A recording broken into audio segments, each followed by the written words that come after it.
Good times roll!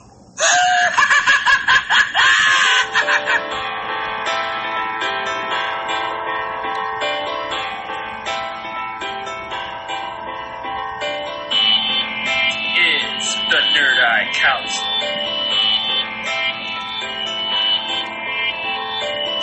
This is the Nerd Eye Council. Illinois, we don't need. Votes.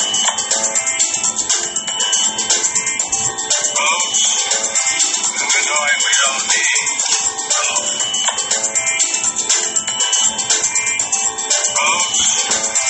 Illinois, we don't need. Votes. Illinois, we don't need. Hello, everyone.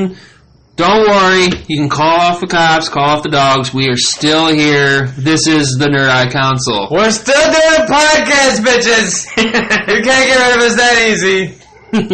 Yes, it's been a couple of weeks. Scheduling conflicts. Thank and God other we're stuff. back. Thank God we're back. Unfortunately, Wreck-It can't be with us today because of said scheduling conflicts. So instead, we got Redhead Leader with us today.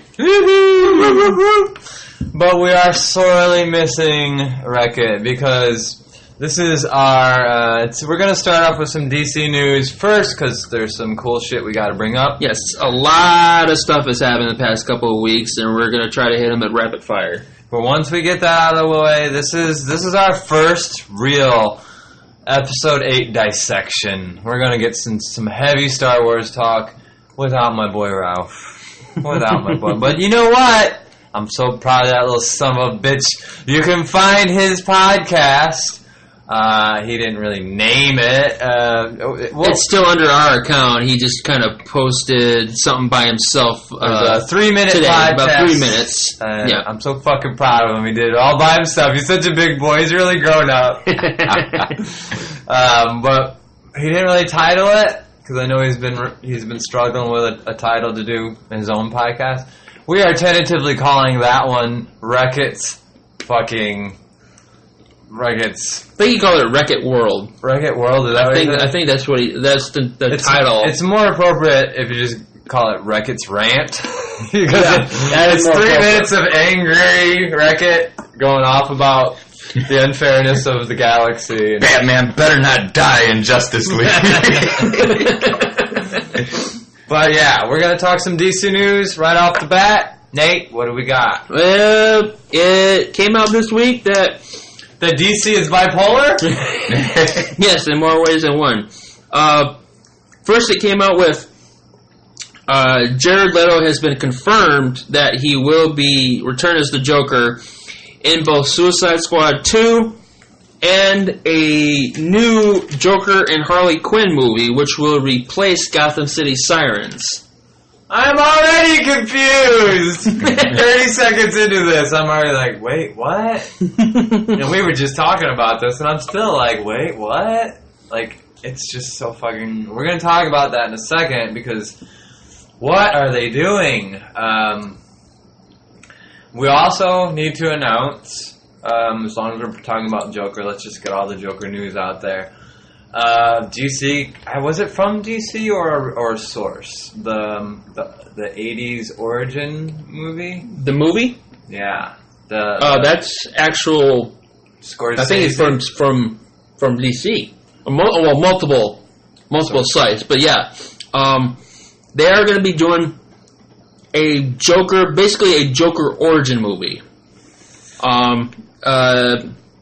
Going to be spearheaded by Martin Scorsese. Producing it, and I think co-writing it too. Okay. Holy shit. And there's two people that got to do it right now.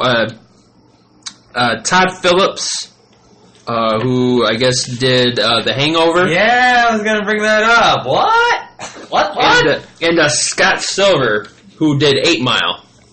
Really? So you're talking about two things on the opposite ends of the spectrum here. See, I didn't hear about that guy from 8 Mile. Yeah. He's the director of 8 Mile? Well, Todd Phillips is going to be heading this, directing the movie. And I think Scorsese and either Phillips or Silver are going to be writing it. So for a real brief moment, Nate told me this news. Tuesday? Wednesday when it dropped? Yeah, I thought like Tuesday or so. And the way you said it to me, you said, hey, they just announced a Joker movie, a standalone. I was like, what? And he's like, yeah, it's an origin story, apparently set in the 80s. And you said, Martin Scorsese. And I was like, for a second, my fucking heart skipped a beat because I thought you were going to say is directing it, which I would have just fucking blown my load all over the field desk right then and there. It could still end up being that he might end up directing it because we know DC's track record, Right. not keeping directors. Right. You And know, so we didn't even talk about like who this Todd Phillips guy was. I did a little research about it, and the only thing I found was The Hangover, and I was like, The Hangover? What the fuck does that got to do with the Joker? How are you going to tie that into a... This guy wrote The Hangover. I was a little lost. But then I thought, okay, fuck, if Scorsese's behind this, and I didn't even know he was writing it, co-writing it or something. Yeah, I believe he is, yeah.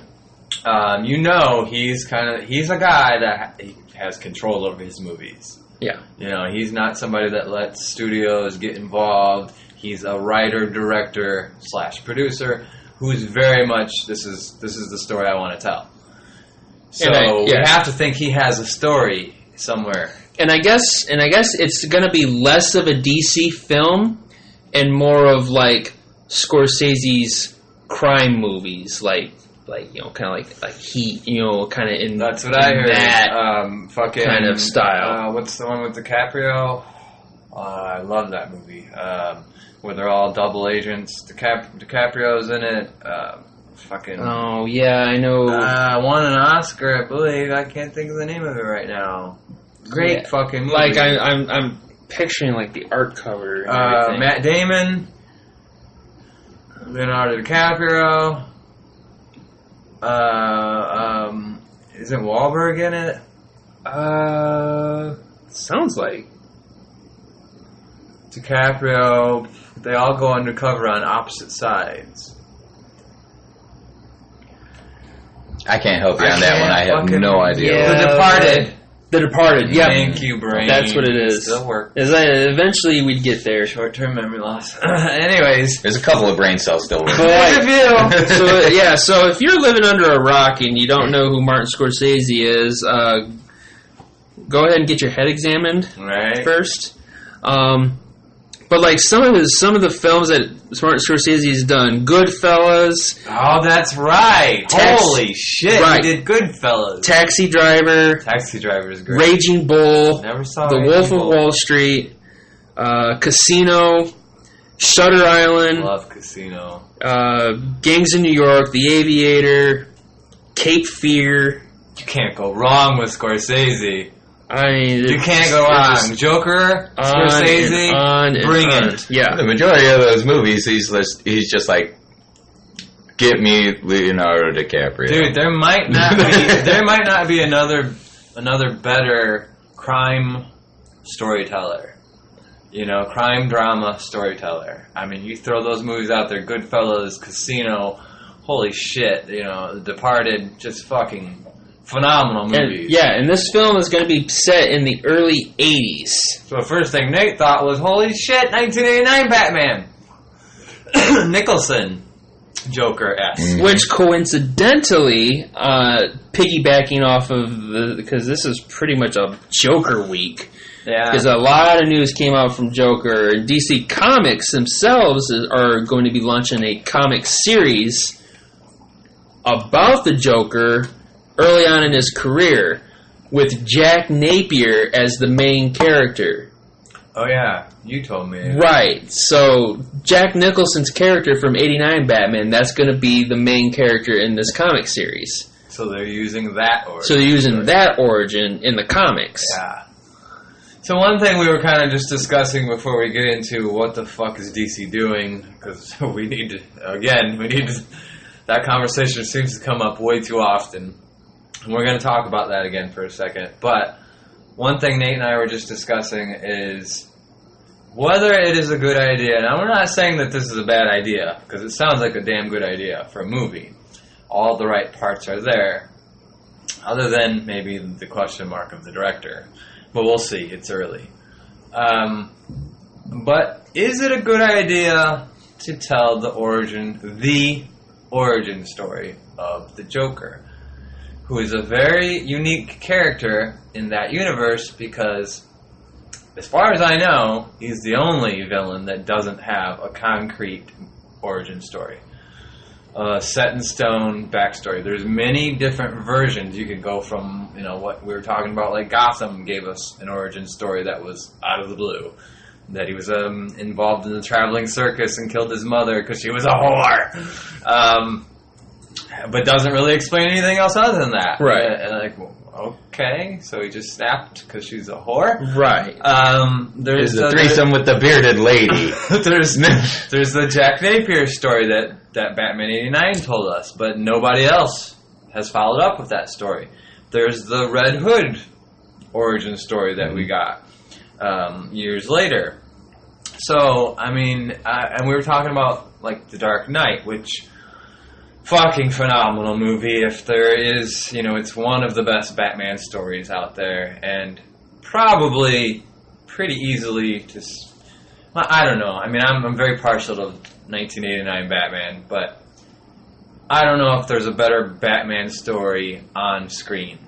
There's things about 1989 I like, the Batman 89 I like, that are not necessarily about the story. Right. But the story that Nolan gave us with The Dark Knight is fucking incredible. And especially the Joker in that movie, they emphasize every time, how many times does that motherfucker lie to somebody about, you want to know why I got these scars, or how I got these scars? Over and over again, when you're watching that movie, especially the first time, you're like, wait, is he bullshitting? So how do you really get the scars? That's Nolan. Nolan always leaves the door open. That's who he is. Mm-hmm. But there's something kind of cool about the Joker. And I was kind of explaining to Nate, I was thinking about this last night because I was thinking about this Joker news that we got and how this is supposed to be the origin story. And I was thinking, I don't know if I want that. Because the Joker, especially in Nolan's trilogy, he's an agent of chaos. He says that, there's people that say, what are you, man? What? Well, I'm just an agent of chaos. To me, the Joker is almost like a demon, if you want to get a little spiritual. He's just this dark force that affects everyone he's around. When you're watching that movie, when he comes onto the screen, the music changes. Mm-hmm. The scene changes. It's almost like everybody's kind of paralyzed just watching this guy. And the way he got to Harvey Dent and Two-Face. Maybe he wouldn't have become Two-Face if the Joker wouldn't have planted those seeds in his mind. He has this effect of you guys ever see that fucking great movie? Which one? That I'm now not going to be able to think of the name of. Denzel Washington. It was about this demon that touched people, and that was how he would travel through people's bodies, and it's a crime story. Yeah, look it up, please, man, because it's not coming to me. Fucking great movie. Denzel Washington is in it. John Goodman is in it. There's a bunch of good actors in it. I think it's got a one-word title. I want to say Fallen, but it's not Fallen. And all throughout the movie, you hear this Rolling Stones song, Time is on my side. It's not coming to you guys, this movie? Mm-mm. Can't say. It's a fucking great movie. Well, there was a 1998 film called Fallen. Was it Fallen? No, I don't think it was Fallen. Just look up... I'm looking up Denzel Washington films. Yeah, That's his filmography. Yeah. Basically, to give you a little backstory, this is a great fucking movie. It opens up with this serial killer, and this is the beginning of the movie, he's about to be killed. He's about to be put to death, and gas chamber, I believe. And, it's Fallen. Is it? Yeah. See, I got 2 brain cells working today. Yeah, see, after witnessing the execution of serial killer Edgar Reese, whom he arrested, police detective John Hobbs, played by Denzel Washington, and his partner Jonesy, played by John Goodman, are soon investigating another murder whose mode of operation is eerily similar to Reese's. In the course of the investigation, Hobbs meets theology professor Greta Milano, I have no idea who that is, who introduces him to the world of the occult and the possibility that an evil spirit is behind the killings. Right, so I know I'm getting off base a little bit, but I'm going to tie this back in real quick. Great fucking movie. You guys never seen it? You should see it. It's fucking one of Denzel's best. But yeah, in the beginning of the movie, there's a serial killer, and there's like the family of the people that he killed. You know, you get to watch if you want. Right. And they're there, and they're about to put him to death. And Denzel, who is this detective, he's there. And I don't know if it's because he arrested him or something, but he makes eye contact with Denzel Washington, like right before he dies, and they ask him that, you know, you have any final words or something like that, and he says, "Time is on my side," and this is a very famous old Rolling Stones song, and you're kind of like in the beginning of the movie, like, what? And then they kill him. Well, then the movie kind of goes on, and it becomes this murder mystery, but it's tinges of the occult, and you start to kind of think, wow, I wonder if that guy's spirit, it doesn't really give it all away right away. Mm-hmm. At the very end, and so basically you start to see later on in the movie, like, the spirit goes through people by touching. Like, he, right before he dies, the guy that's, like, strapping him in the chair, the serial killer, he touches the guard's arm and, like, looks at him. And you see the guard just kind of go, like, have this weird look on his face. And then you see that guard later on go home and he does something horrible. I don't remember what it is. But and then he touches someone, and then this just keeps happening. And at the very end, it's got a fucking great ending. I won't spoil it for you guys, but it revolves around him, the way he travels through people. And Denzel's trying to kill this evil spirit. And it takes a fucking turn at the end where you're like, holy shit. I should find out who wrote that movie or directed that movie, because that's a great movie. Anyways, I bring this up just because it's kind of like when I look at the Joker, especially from The Dark Knight, I almost like feel that same way about the Joker. Like when he's in a room, he just like gets inside people's heads, like this evil spirit or something. And people start doing, you know, they join forces with him and shit, you know. The opening scene with the bank robbery, you don't know anything about these guys, but somehow he got all these guys to be in on this bank robbery and kill each other. Mm-hmm. And they do it willingly, like they're possessed by some evil spirit. Anyways, he is a villain. He's a character. I'm not saying he's not. But if you give him an origin story, it makes him more human. It takes away that element of, wow, he's just this weird, evil presence. You know what I mean? That we have no idea where it comes from. So I don't know. I mean, do I want to see the movie? Hell yes. But another thing we were kind of talking about, because we're talking about like, oh man, this is probably going to have some 1989 Batman connections, right? You would assume. They have said it's an 80s, it's set in the 80s, and it's an origin story. Instantly you think 1989 Batman, Jack Nicholson, blah, blah, blah. And maybe that is the route they're going. But I threw out there to Nate, I'm like, man, wouldn't it be cool if they did A Death in the Family, which was a comic written like in 89 or somewhere around there, where the Joker kills the Robin we know as Jason Todd. And then Jason Todd later on becomes a version of the Joker. And there are people who have latched onto this theory because they don't like the version of the Joker we have been given. Ralph, this is in honor of Wreck-It Ralph. We're talking about this right now because he's like, no, man, I'm telling you, that ain't the real fucking Joker. He's been saying that for 2 years now. And I'm kind of in like, like, I guess I could see that, but no, dude, I really think this is the Joker. But what if that's what they're doing? What if they're going to show us, and we've talked about a Nightwing movie, that they want to do that. So we're eventually going to get Dick Grayson, involved in the universe. And then the next Robin after Dick Grayson was Jason Todd. We already have this bitter old Batman. And they show us the suit real briefly, the Robin suit in Batman vs. Superman. And he looks at it kind of like, like this is part of the anger inside of him, right? And it kind of tells that in the comic book. You know, Batman put the blame on himself, what happened. Says that in the Red Hood. He carried that with him. So what if they're going back in time to show us two Jokers? What if this origin story is going to be a different Joker and not Jared Leto?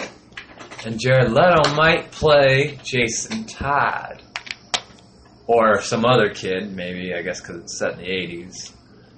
But that kid is Jason Todd, who ends up becoming the Red Hood, i.e. Joker. Right. So, having thrown that theory out there, what is DC doing? What are they doing? Seriously, because it feels like, man, it seems like they have, for the past 2 years, taken one step forward, 2 steps back. Mm-hmm. We get Wonder Woman, and everybody goes, finally. Like, okay, they know what they're doing now. Like, we can like sink our teeth into Justice League. They know what they're doing. Justice League is going to be good. And after that, who knows? It's going to be good. But they know what they're doing now, finally. Apparently they don't. Yeah. Not taking anything away from Wonder Woman, which we all agree was a good movie. But you would think that would have put them on course. Like, okay, this is what people like. Now we're going to start making movies like Wonder Woman. And right, and I don't know if I brought this up to you before. It's been a while, but Been too long. yes, they ended up changing the ending for Justice League. Yeah, we didn't even talk about this. It was last week. It was last week. Okay, yeah. So, Joss Whedon ended up changing the ending for Justice League completely. Like, because Justice League was originally set up to be a 2-parter with a cliffhanger at the end of the first one. Well, Joss Whedon, I don't know why I have such a hard time saying that, but he completely changed the ending to where it closes. So Justice League is going to be its own stand-alone film. There's not going to be a cliffhanger. It's not going to lead into Justice League 2. So we all immediately said, because we kind of assumed that if there was going to be a second part to Justice League, Steppenwolf is what to Darkseid? He's somehow related to Darkseid. Yeah, it's like his uncle or some relation. He's a monkey's uncle. Yeah. Just Darkseid. Something, right. So there is a connection to Darkseid, so we all kind of assumed, okay, that's how they're going to leave it off. They're going to introduce Darkseid right at the end. Oh shit, what do we do? Boom, this is the story for Justice League 2. A lot of people assumed that. And maybe it's because I think that was a crucial mistake of theirs in Batman vs. Superman. That trailer, you guys remember that trailer? That trailer that showed the entire fucking movie for Batman vs. Superman? It basically did, yeah. It did. I watched that trailer and I went, oh, fuck, I know everything now. Like, Wonder Woman's going to show up near the end. Oh, Batman's going to fight Superman for whatever reason. You didn't know who the villain was going to be until they stupidly put Him in the trailer. surprise They put him right in the trailer. in the trailer. Right at the They end. put Doomsday in the movie trailer. Right there in the end, yeah. So that there was no surprise. And maybe they started thinking about that everybody was assuming we're going to bring Darkseid in at the end. And that was a big mistake we made last time. We can't do that again. Maybe that's part of it. Maybe it's deeper than that. I don't know. Maybe it's twofold or something. You know what I mean? Maybe that's part of it. But let's speculate here for a second about what could they have changed. Is it Superman? Is there something different about Superman now that they changed at the ending? Because we all kind of assumed we weren't going to see Superman until the end. We all kind of assumed that. And he was going to hopefully come back in his black suit, and he was going to have lesser powers or whatever, like the Superman Lives storyline. But maybe it's about the lanterns. I was just about to say, were they anticipating on not bringing in the lanterns into this movie, and now they are, or I vice think versa? that could be true, dude, because I think in this trailer that they gave us, the most recent one, just the fucking mere mention of lanterns made the internet blow up. Right. And we're going to talk about this a little bit when we get into Star Wars here in just a second. That if you don't think that the way they make movies now, that they are paying close attention, the studios, to what the internet is buzzing about, they are. Movie making has changed a lot, especially in the last 10 years. And I'm telling you, we have, which is kind of interesting, the people have more say-so now than we ever have. Because they want to make money. They go to the internet and they look at what's trending. Yeah. This is what people want to see. Fuck it, throw it in the movie. Well, now this is what I'm a little afraid of, though, because I think personally DC does need to end this movie off with a cliffhanger to progress into the other movie. And when you think about that, are they going through this movie thinking, you know what, I don't think this is going to play out as well as we think. Mm-hmm. We might as well, You mean it's not as finish good it as they here. hoped? Yeah.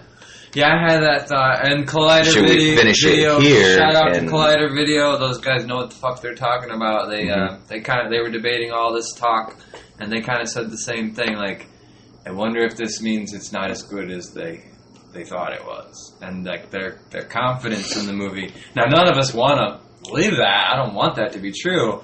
But what if the studio's like, fuck, it doesn't have Shades of Wonder Woman in it. It doesn't have that formula for success in it. So maybe it's not a two-parter. Maybe we just need to wrap it up and move on with our other things we want to do. Mm-hmm. Maybe it's not even that. From the article that I'm reading, what I read, it's saying that Josh Whedon was brought in to make the movie lighter. Because what it sounded like is that the ending of the movie was too dark. Uh-huh. And so they brought him in to make it lighter. So, I guess apparently the original ending of the movie was Steppenwolf was kind of playing the Silver Surfer. Mm-hmm. With Darkseid being Galactus. He'd go into the advance guard, make way for Darkseid. And then the movie would end on a cliffhanger, and Justice League 2 was going to be Justice League versus Darkseid. So Whedon changed that and added a flashback scene that will flesh out Steppenwolf, his character, and help make the Justice League a more self-contained film. Which I guess makes sense, because you can still have the movie be self-contained, but still leave something that will lead into the next one. And the villain I'm thinking of would be Brainiac. Mm-hmm. You would see the skull I've been wanting ship to see Brainiac for years. coming in, and maybe that's when they will bring in, if they don't do it in this one, which I think it'd still be better if they do it in this one, but then that's how you get Green Lantern. Because then you get the Green Lanterns involved, because Brainiac is collecting planets. He's an intergalactic villain. Right. And then that's how you can bring him in, if they were to go that route. Yeah, Brainiac, dude, is such a cool-looking character. He's just meant for movies. You know what I mean? That's a character that needs to be done. Mm-hmm. Who would play him? I don't know. That's the question to be answered right there. But I do think we're going to see Brainiac within the next few years, if not in the next Justice League. I think, and this might be kind of repeat casting, but I think James Spader would make a good Brainiac. I could see that. I mean, I think he did a phenomenal job as Ultron. Oh, I was just gonna ask you, like, what do you mean repeat? Okay, yeah. Right, because he was the voice or whatever of Yeah. Ultron. Yeah, it's got to be somebody. It's got the delivery. with that intelligence. Right. Kevin Spacey. Make I Brainiac thought of that a already. dick. Make him a dick. When you said that, I was like, Kevin Spacey, but he's already been a part of not the same universe. Yeah. People might roll their eyes at that. Like, what is Lex Luthor doing? Right. Right. That might just confuse people. Yeah. Oh, how would you feel about Bryan Cranston? If I would rather see him as Lex Luthor, as an older Lex Luthor, but it kind of looks like they're not going to go that route. Right. So why not put him as Brainiac? I could kind of see that. I'm just like going through my mind like all the actors right now that, jeez, that's a tough role to fill. You got to have somebody that's sinister but has that intelligence vibe. Yeah, like I think he would be, like I said, I would rather see him as an older Lex Luthor because I think he'd be great as that, but it just doesn't look like they're going to be going. That's more speculation for a further podcast. Right. I do want to talk about before we kind of wrap up. Before we kind of wrap up the DC news and go right into the Star Wars talk that we've been dying for 3 weeks now. I have personally been dying to talk episode 8. But I do want to bring up, do you have the quote that Matt Reeves, the one that we were talking about earlier? So there's been some talk recently about Matt Reeves' comment that he made 3 or 4 months back when him and DC were talking before he was announced as the director of The Batman. The thing I want to bring up are his comments about how, now they might be taken out of context, they might not, but how this is going to be its own iteration of Batman. Alright, so Reeves was quoted as saying, earlier in the week, he's quoted as saying, quote, when talking about the Batman film, he said, quote, it's going to be a standalone, not part of the extended universe. Which then got Twitter just exploded, like, what? What do you mean it's not going to be part of the DC universe? Like, what the fuck are you talking about? So then he came out and he clarified, basically, that he was saying that it's still going to be part of the DC universe, but the Batman films are not going to have cameos. You're not going to see Wonder Woman. You're not going to see Cyborg. You're not going to see anybody from the Justice League. It's just going to be strictly Batman. The only thing that that doesn't really concern me, the cameos, because I didn't necessarily, there's so many good Batman characters that I didn't really assume that we would see those characters in a Batman movie anyways, because there's so many good Batman characters in the Batman universe. But the thing that, again, here we go again, what does this mean about who's playing Batman? That's when I looked at that. Well, it's Ben Affleck. I know you said that so far. I know, but Warner Brothers has been playing retcon over their comments for years now. Like, I know we said that, but actually, no. But Affleck signed a new contract. But we don't know what movies. No, it is for the Batman trilogy that they're making, and the Batman Beyond movie adaptation that they're going to do after this trilogy. So he's already confirmed for a trilogy and the Batman Beyond. Did you hear? However, did you hear anything about?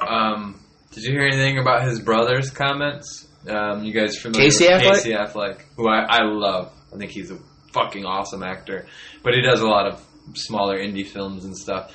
I guess this is recently. This is after This is after Ben signed that big contract. Right. He was doing an interview with somebody, and they just, of course, he's the brother of. They said, "So, what do you think? Is your brother going to be Batman? Is he going to continue to play Batman?" And he said, "I don't." He said, "I don't think he will." And then they said he was on some radio show, and then they were like, "Whoa, breaking news!" And then he kind of like backpedaled. He's like, "Well, you guys kind of asked me my opinion. I'm just telling you what I, you know." Right. I don't have any I don't inside know info. anything. Right. I'm just telling you what I think. Right. But you have to assume that's his fucking brother. They both are in movies. Like, does he know something that other people don't know? If Ben is wrestling with it. What were And you he guys is- talking about on Thanksgiving? And he has talked and Yeah. he's talked to his brother about it, because wouldn't you confide in your brother, who's also an actor? Yeah, I just don't know if I want to do it, you know. And then you go on a radio show, and they're like, "So, what do you think? You think he's gonna play it?" "I don't think he's gonna." What? And then he's like, "Well, I'm just saying. I just, you know, like, You know what I mean? I was just going through his diary, Right. and like, but yeah, I meant to mention that, like I said, it's been too long. We have not done a podcast in a few weeks, and a lot has happened. And that's why we're trying to cover it, smash it out before we dive into what we've been talking about doing for a couple weeks now. Star Wars Episode 8. So, anything else to add, fellas, about the DC Universe? Oh, yeah, this is something brief that I saw, and I didn't write this down, but James Cameron came out and said that, what was it? He made a comment about Wonder Woman, and I'm trying to... Okay, so he did an interview for The Guardian, and he said that the Wonder Woman film, the character is just an objectified icon, and it's just male Hollywood doing the same old thing. He claimed it was a step backwards from his own Terminator franchise, starring Linda Hamilton, who he described as not a beauty icon. What else did he go on to say? So he's basically saying that the Wonder Woman movie was a step backwards. James Cameron is also like, and I got a 12-inch dick. You want to see? I'm the man. Nobody can do anything right. Only me. I'm the man. I'm fucking. That dude's ego is just out of control. Out of control. He's like, I'm gonna do Avatar 2, 3, 4, 5, and 6. Right, like there's like he did one Avatar, and then like 3 years later, he's like, I'm gonna do 7 of them. Yeah. And Fuck you guys. And they're going forward, and I guess they're already, I just heard, in production for Avatar 2. Avatar 2, yeah. And every time, like, I hear people talk about this, everybody kind of makes the same face of, like, eh. like I'm so over Avatar. Like, yeah, everybody's gushing over Avatars. It's like, It was this little glimpse in history, and I'm not saying it was a bad movie. It was good. How it made the fucking money it made, I still don't understand. And I don't. why the fuck would you make like 6 sequels to it? Right. Exactly. I mean, I don't understand. Like, How much more how can you would do? Why don't you? Okay, if you have an idea to make a trilogy, there's 2 more parts of the story that you haven't told. Okay. I don't know that people want it, to be honest. I really don't know. Yeah, there was the That appeal. That was a long time ago, man. Yeah. That's like fucking 2004, 5. that sounds about right. And we're talking over 10 years ago. I know it was at least 10 years ago. And if you don't put shit out there, and all the fucking heyday that we are in right now of superheroes and Star Wars, you can't just take a 10-year break on something that made a fucking huge profit and then go, oh yeah, people still want this. yeah. You don't know that. I mean, it's James Cameron. I think it's going to be good, the second one. 2009. Oh, really? Yeah. It feels long. It does feel feels longer like that than movie that. was almost 20 years ago or something. But you figure by the time the second one comes out, it's going to be over 10 years since, Yeah, it will. You're right. since the we're not first gonna, one came yeah, out. we're so not it's going to like, get it for at least 3 more years, probably. like, who the fuck are these blue people? Why should I care? Yeah. Right? Like, all the people that watched it are now, like, I want to know what having they would kids make. and shit, and their kids don't even care about it. I want to know how he would make the sequel. What would be the plot for it? Like, did the Right, the first one you can understand, yeah. and again, typical Nerd Eye Council, we're just veering off the path here. I know. But you understand the first one. You've got this invading group. Mm-hmm. It's gonna basically. It was a hippie story. Yeah, it was That's all it basically Save the an planet. allusion to what happens in real life. Right. Well, cut down the forest. We don't care what happens to everybody that lives Right. there. So then they fight and everything. Then they beat them back. Yay! The good guys win. Where the fuck do you go from there? I don't know. Is another invading group going to come in? You know what God damn it! The You know what I planet's heard, though? core is starting to stop, and now they got to talk to Oa.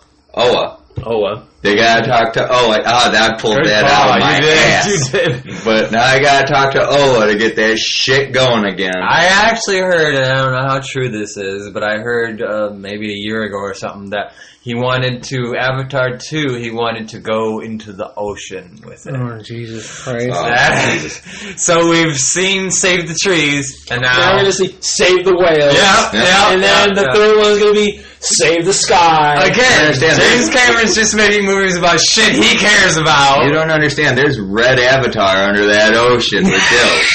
Alright? Those are the fucking demon The avatars. blue avatars meet the red avatars. There's a race war now. The third one's going to be a race war. There's a little purple. The red family ones that should lives own in the planet. in No, the mountains. blue ones. Yeah. And the third one's going to have green ones. And then the green avatars think they're going to rule over everything. Yeah, I don't know. Then that's all I have to say about that. I just don't know about Avatar. But yeah, I just don't know. As far as DC, I don't understand what they're trying to do, man. I don't get it. It seemed like they had a good direction on things after Wonder Woman, and I thought, all right, I was getting psyched about Justice League, and now I'm worried again. Now I'm Well- worried about Justice League again. Well, when because you're of these ending changes and how they're not like we want to go with this idea and we want to do this crazy idea. And I'm not saying they're bad ideas, but Jesus, you guys are lost. I mean, if you look Well- at Marvel and the way they fucking world built, step by step by step, and some of those movies worked better than others.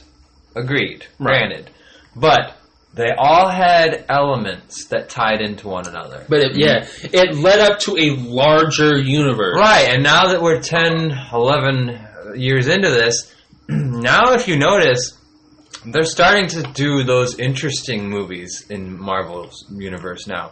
Now they're starting to take it in like weird directions, like Guardians. That's not your normal Marvel movie. Ragnarok. What the fuck? I'm still trying to figure out where that movie is You going. don't know if it's a Thor movie or if it's a Guardians Extended Universe. Or if it's a Hulk movie. Right. Yeah, and it's got this weird, like, 80s arcade. Like Planet Hulk, almost. Yeah, yes, it's got this Super Nintendo feel to it. Right. But everything connects and everything feels But like that's it goes right. together It has with this cohesiveness. DC. Like you were saying with DC's directors, they keep directors like they keep actors. Yeah. I mean, look at Marvel. The same actors have played the same roles. You got that same feeling with that character, and the same goes with the people. The same goes with everyone that's running the films. Everyone's working together to do this, and DC switches people up like fucking toilet paper. Yeah, it is, dude. It's crazy. Why they can't. Right. You have the Russos. Right, the Russos, right? Yeah. The Russo brothers, who have done these multiple movies, they have a vision of what they want one movie to go for the next movie. Right. The next movie goes into the next movie. Right. There's a plan. When you have one director for one movie, and another director for another movie, then another director for another movie, it's their vision, and then their vision, then their vision, and it all has to come together to form this path, and we're just not seeing that right now from DC. Does that make Kevin Feige fucking special? Is he this rare gem in the universe So far, that somehow this motherfucker knows how to, like, no, he's not making the movies, but he's head of the studio. If there's something in that movie that the Russo brothers do, for instance, he has the authority and the ability to go, you know what? That doesn't work with what we want to do for the next 5 films. Right, the buck stops with him. Right. And we thought that, in the beginning, we thought Zack Snyder was Kevin Feige in the DC universe. And then we quickly figured out, no, he's not cut out for that job. No. And then we kind of thought, okay, they're bringing in Jeff Johns.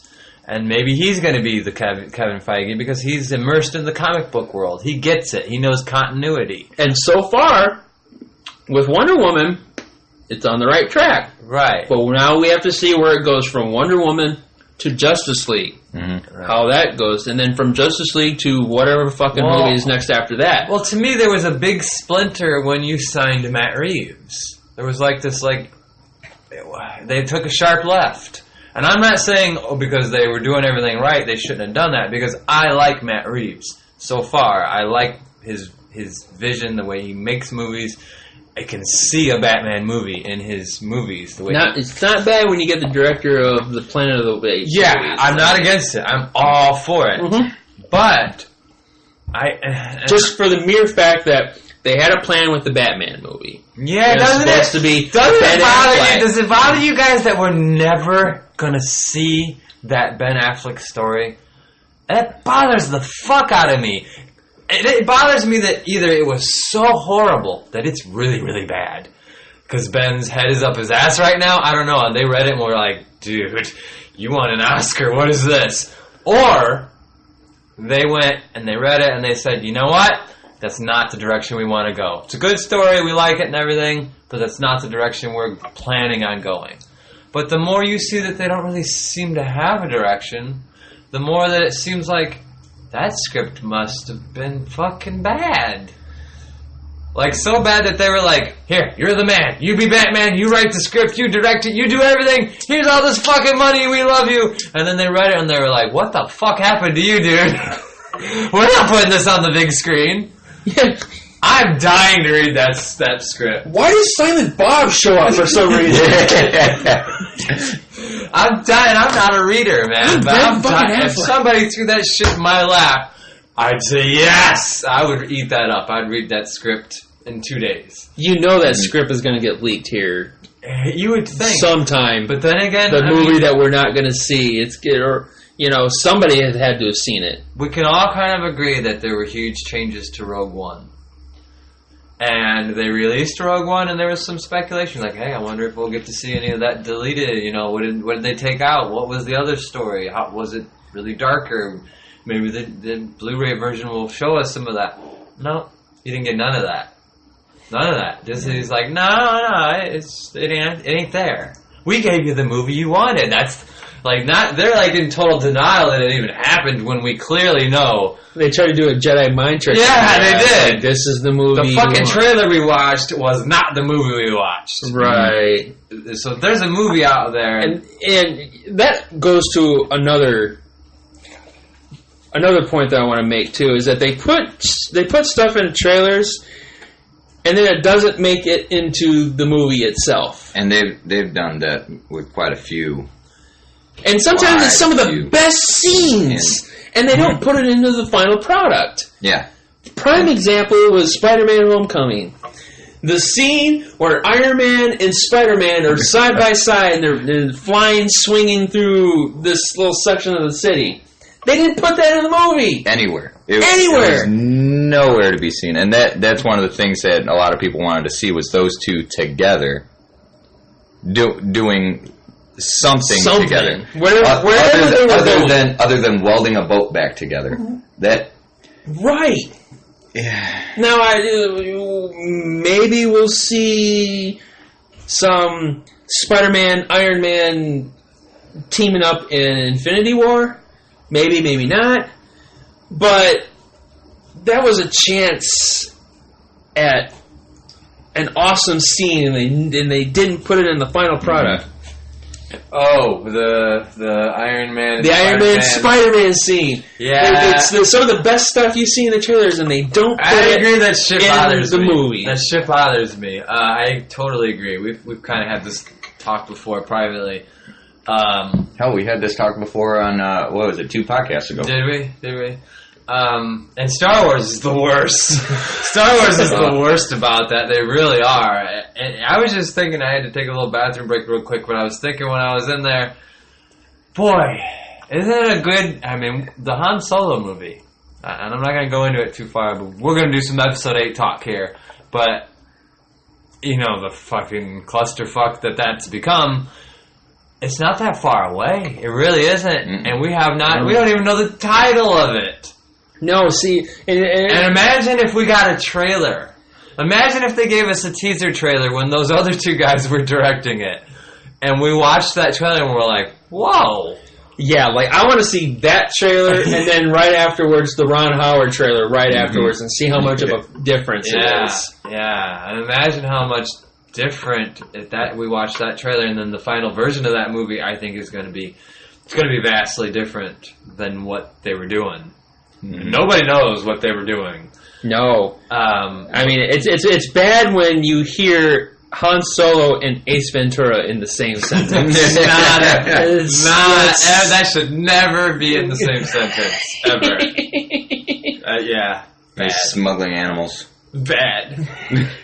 Get inside! I'll just hide you in here! Or you should like a show on my ass. It's just bad. It's like, what? You know, and we're going to go into our Star Wars talk right now, but, you know, I thought about this Han Solo movie. What if people don't like it?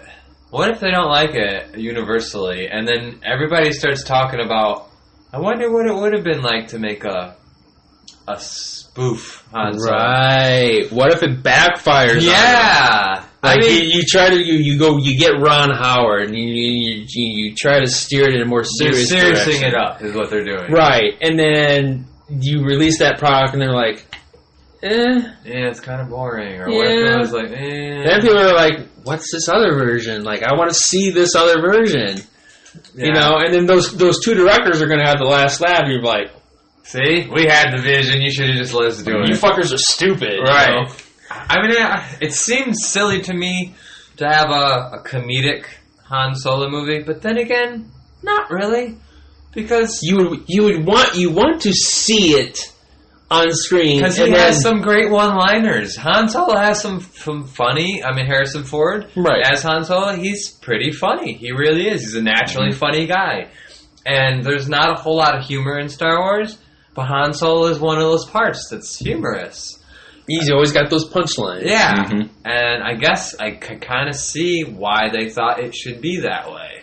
Especially with a young Han Solo, you imagine he's probably more cocky and more full of one-liners and, you know, and comedic in a sense. Right. So, I mean, it seemed like, whoa, that's a weird take to take this movie, but maybe it wasn't. Right. I still think it would have been kind of funny, like, at the end of episode 6, if he would have been like, so you're telling me that you kissed your brother, and now you're kissing me. That's a little weird, Leia. Well, that comic book, Shattered Empire, which is really good, that was given to me by my son, I read it, and I mentioned this before. There was some funny shit in that comic about right after Return of the Jedi, and they're celebrating on Endor, and like the rebel soldiers are talking about being really hungry, and like, oh hey, they got some meat on the fire over there, and he's like, what is it? He's like, I don't know, but it's really good. They're eating stormtroopers! Like, I laughed out loud when I read that. And it was done really well, the way they did it. Like, oh, that's funny. But anyways, let's dive into Star Wars. I was going to say, we started slipping into it. Let's dive into Star Wars. And this is kind of like, I'm going to give a big shout out to a guy named Thor Skywalker that I have been telling a lot of people about his videos. I stumbled onto these videos. I watch a lot of Star Wars videos. Stupendous Wave, he's got a big following. He's one of the most popular for good reason. He's awesome. He's got a lot of good speculation. Like, he goes into the expanded universe quite a bit. There's also Urban Acolyte. I like him sometimes. But this guy, Thor Skywalker, he's the thinking man's Star Wars video guy.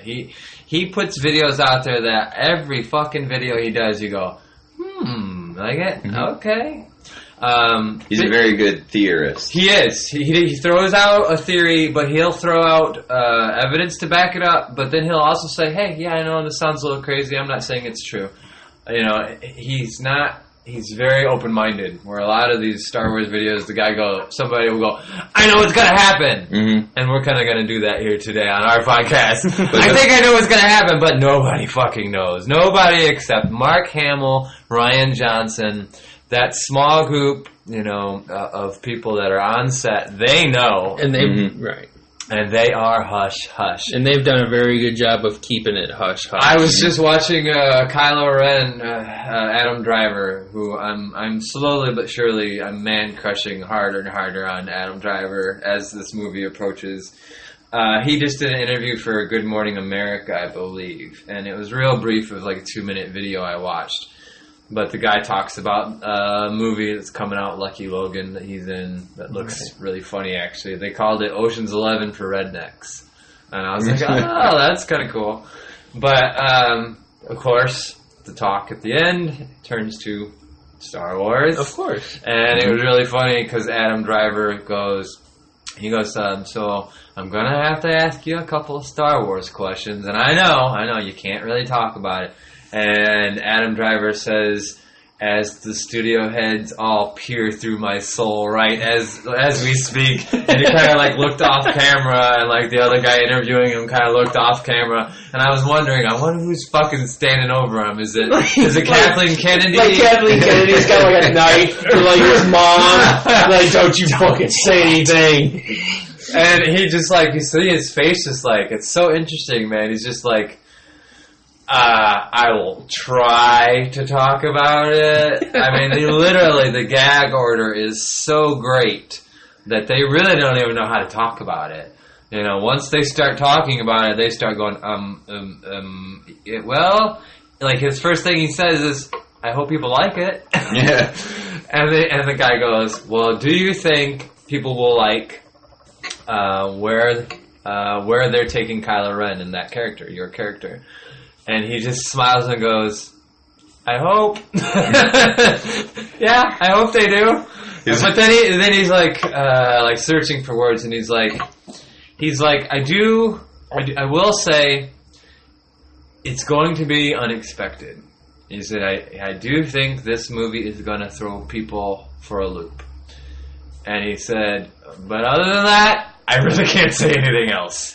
Because everything I say could be, or would be, or can be, or is a spoiler. This might be the last time you see me if I say it. Right. Yeah.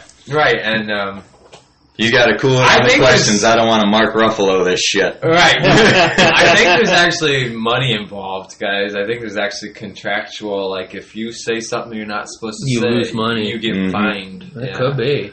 But anyways, yeah, Kylo Ren. We're going to talk about Kylo Ren. I don't even know where exactly to start, but I'm going to start with something that I found. We've all been talking, the three of us, and I've been telling plenty of people about Thor Skywalker. But a lot of this kind of started with a video that he did entitled, Who Are the Skywalkers? And man, is that a great fucking video. Because we don't know. We really don't know. We go back to Shmi, Anakin's mother, and once you reach that wall, there is no Skywalker history. Not anything in canon, anyways. We might have expanded universe stuff, but that's not canon anymore. It's Legends. So this video, and I'll kind of go through this video a little bit precisely, and then I'm going to open the door for all kinds of speculation that we all want to talk about. Because where this movie is going, I think, is really, really going to be interesting. And you've all heard me say this before. I have so much faith in Rian Johnson. I do. Because that motherfucker took a pen and a paper and watched Seven, and they put him in charge, and he just started writing. He just started writing. After he watched Seven, boom. And he wrote 8 and 9, and whether they're going to use 9, we don't know. right now at this moment. It's been talked about that they've changed 9. So that script that he wrote, because originally he did write 8 and 9. 9 possibly got altered. But if you stop and think about how fucking seamless the production of episode 8 was, and every single person involved will tell you it was a great experience. It was amazing. Rian Johnson has this vision. I keep hearing everyone involved saying that. He has this idea, this vision. He really knows what he's doing. And everyone, all the cast members, said it was such a great shoot. And we can look at the whole Star Wars now Lucasfilm universe since Disney took it over and go, man, there's been a lot of fucking problems. There has. I mean, they've pulled it off in the end. I loved Rogue One. I think all of us in this room did. I've heard some hatred recently about Rogue One, which I cannot believe. But there's some hatred for Force Awakens. I didn't love Force Awakens, but I really liked it. And I told you guys both. I went back and watched Force Awakens. And I kind of give some of the credit to Thor Skywalker that he kind of like reignited that fire in me to get back into this saga. Mm-hmm. Because the trailer didn't really do it for me. I'll be honest. Mm. It was a teaser trailer. It wasn't meant to show us much. It didn't light that fire. But Thor Skywalker and his videos did. I went back and watched The Force Awakens and scrutinized the fuck out of it. I know, Chris, you did the same. Mm-hmm. And I saw a lot of cool shit. And I watched that movie after hearing all the haters.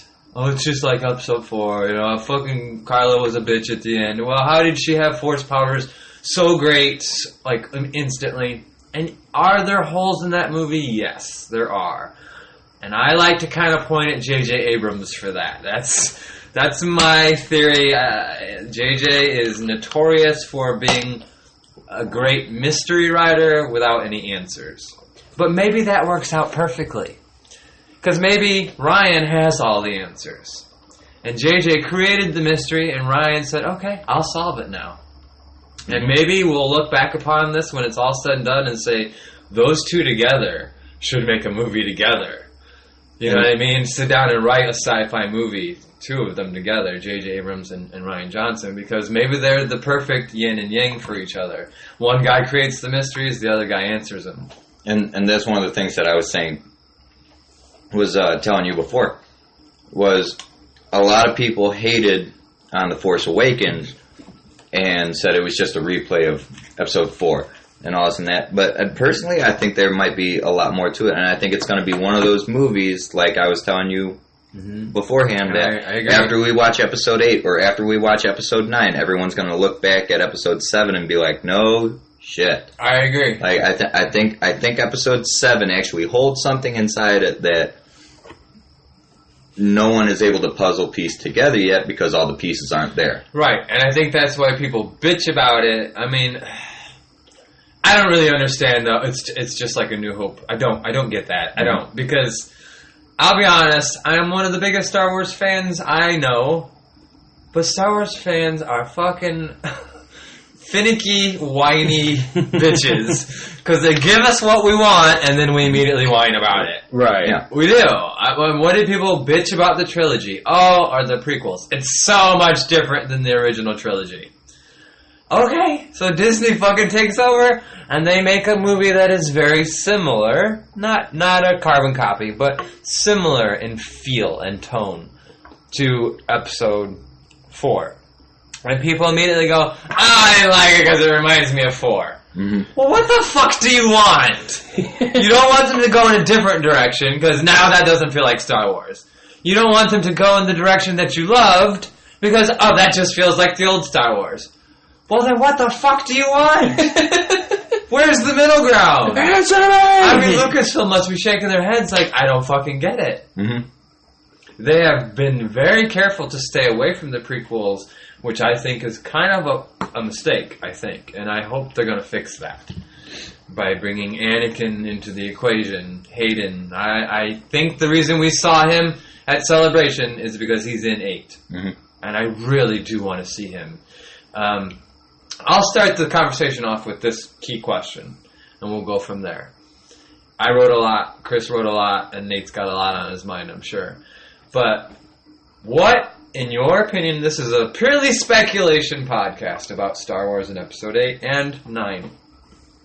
What is the one thing you want to see? What's the one thing that you're like, oh my god, I hope they do this? Or, oh my gosh, I think they need to do this. What's the one thing to you that if it doesn't get done in the next 2 movies that you're going to be like, oh, they blew it? One thing that I want to see specifically, and me and you were picking this apart, Rey and Kylo are both seeing visions. One from Kylo getting visions from the lights, the mask. Well, from we haven't Vader's seen mask. his vision, but We it's haven't seen it's his alluded vision, but to. we know he's getting visions. Show me the dark side again, or the power Rey- of the dark side Mhm. again. Yeah. Rey, obviously, we have seen her have a vision when she gets a hold of the lightsaber. Now, the lightsaber is the good side of Anakin. The mask is the dark side of Anakin Vader. I want to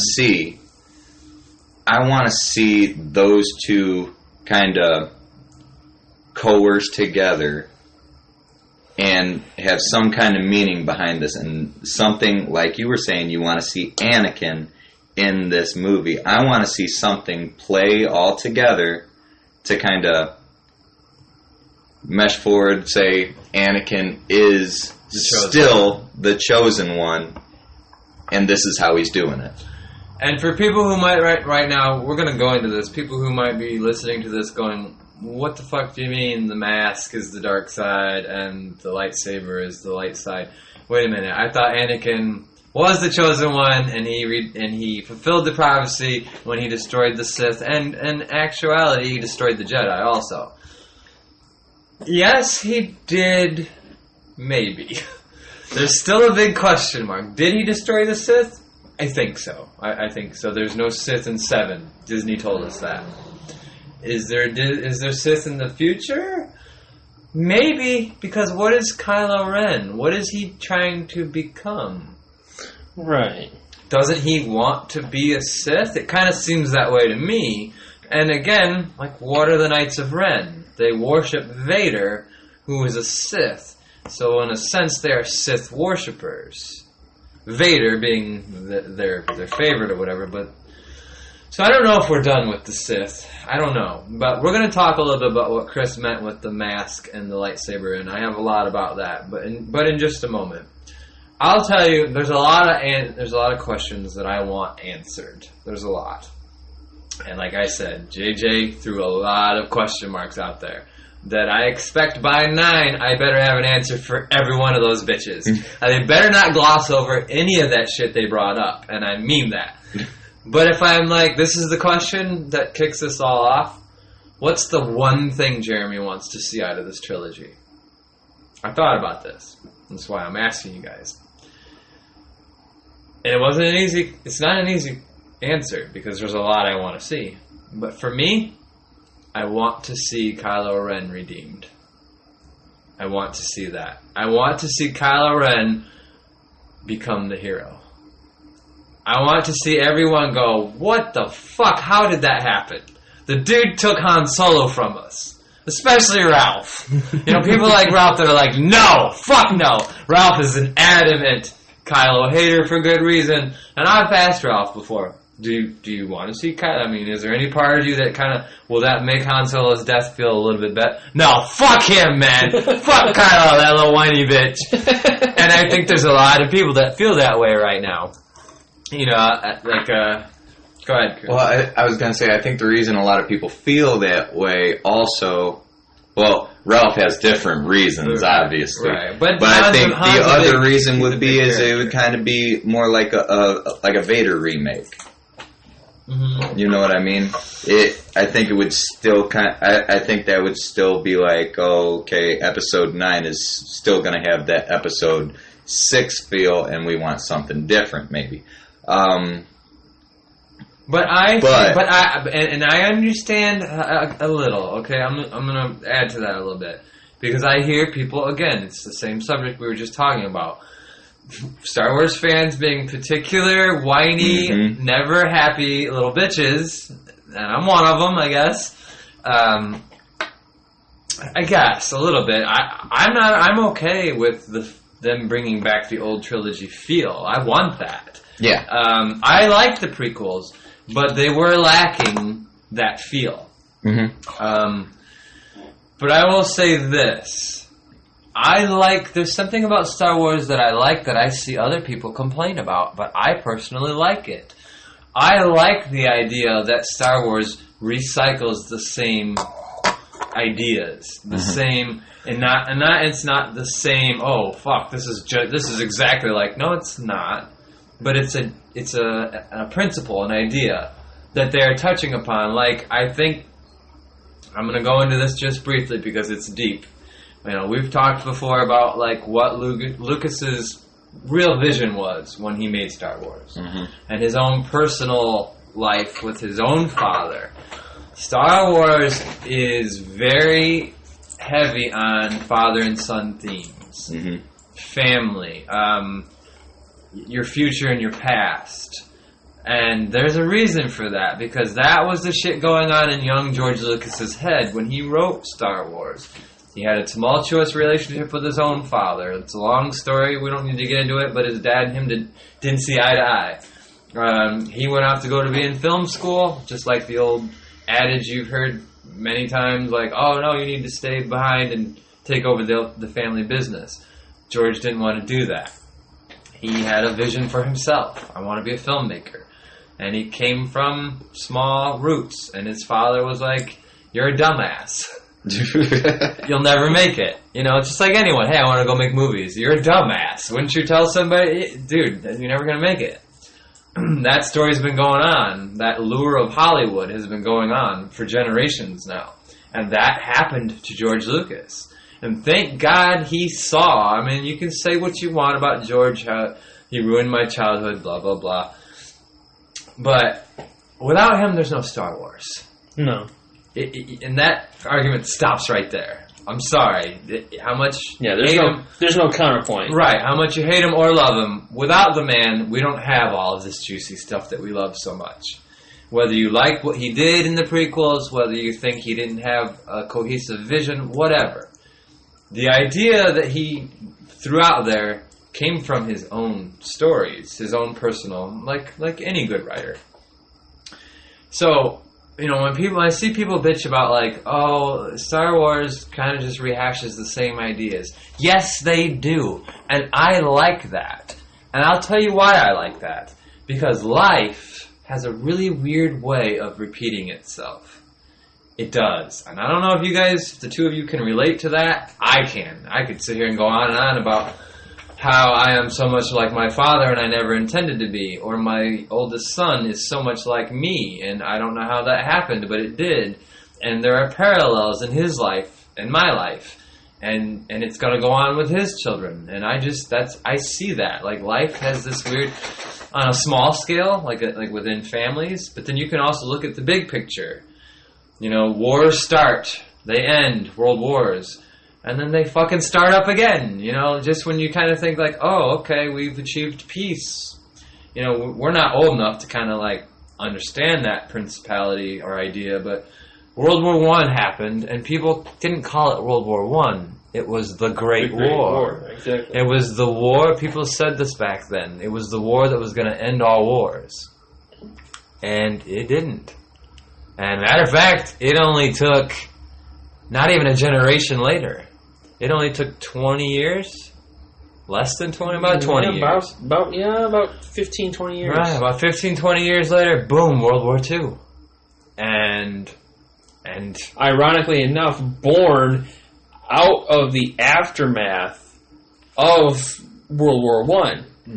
About, you know, Germany got all of these stiff penalties. Japan, that helped us out. They ended up getting stiffed at the negotiation table.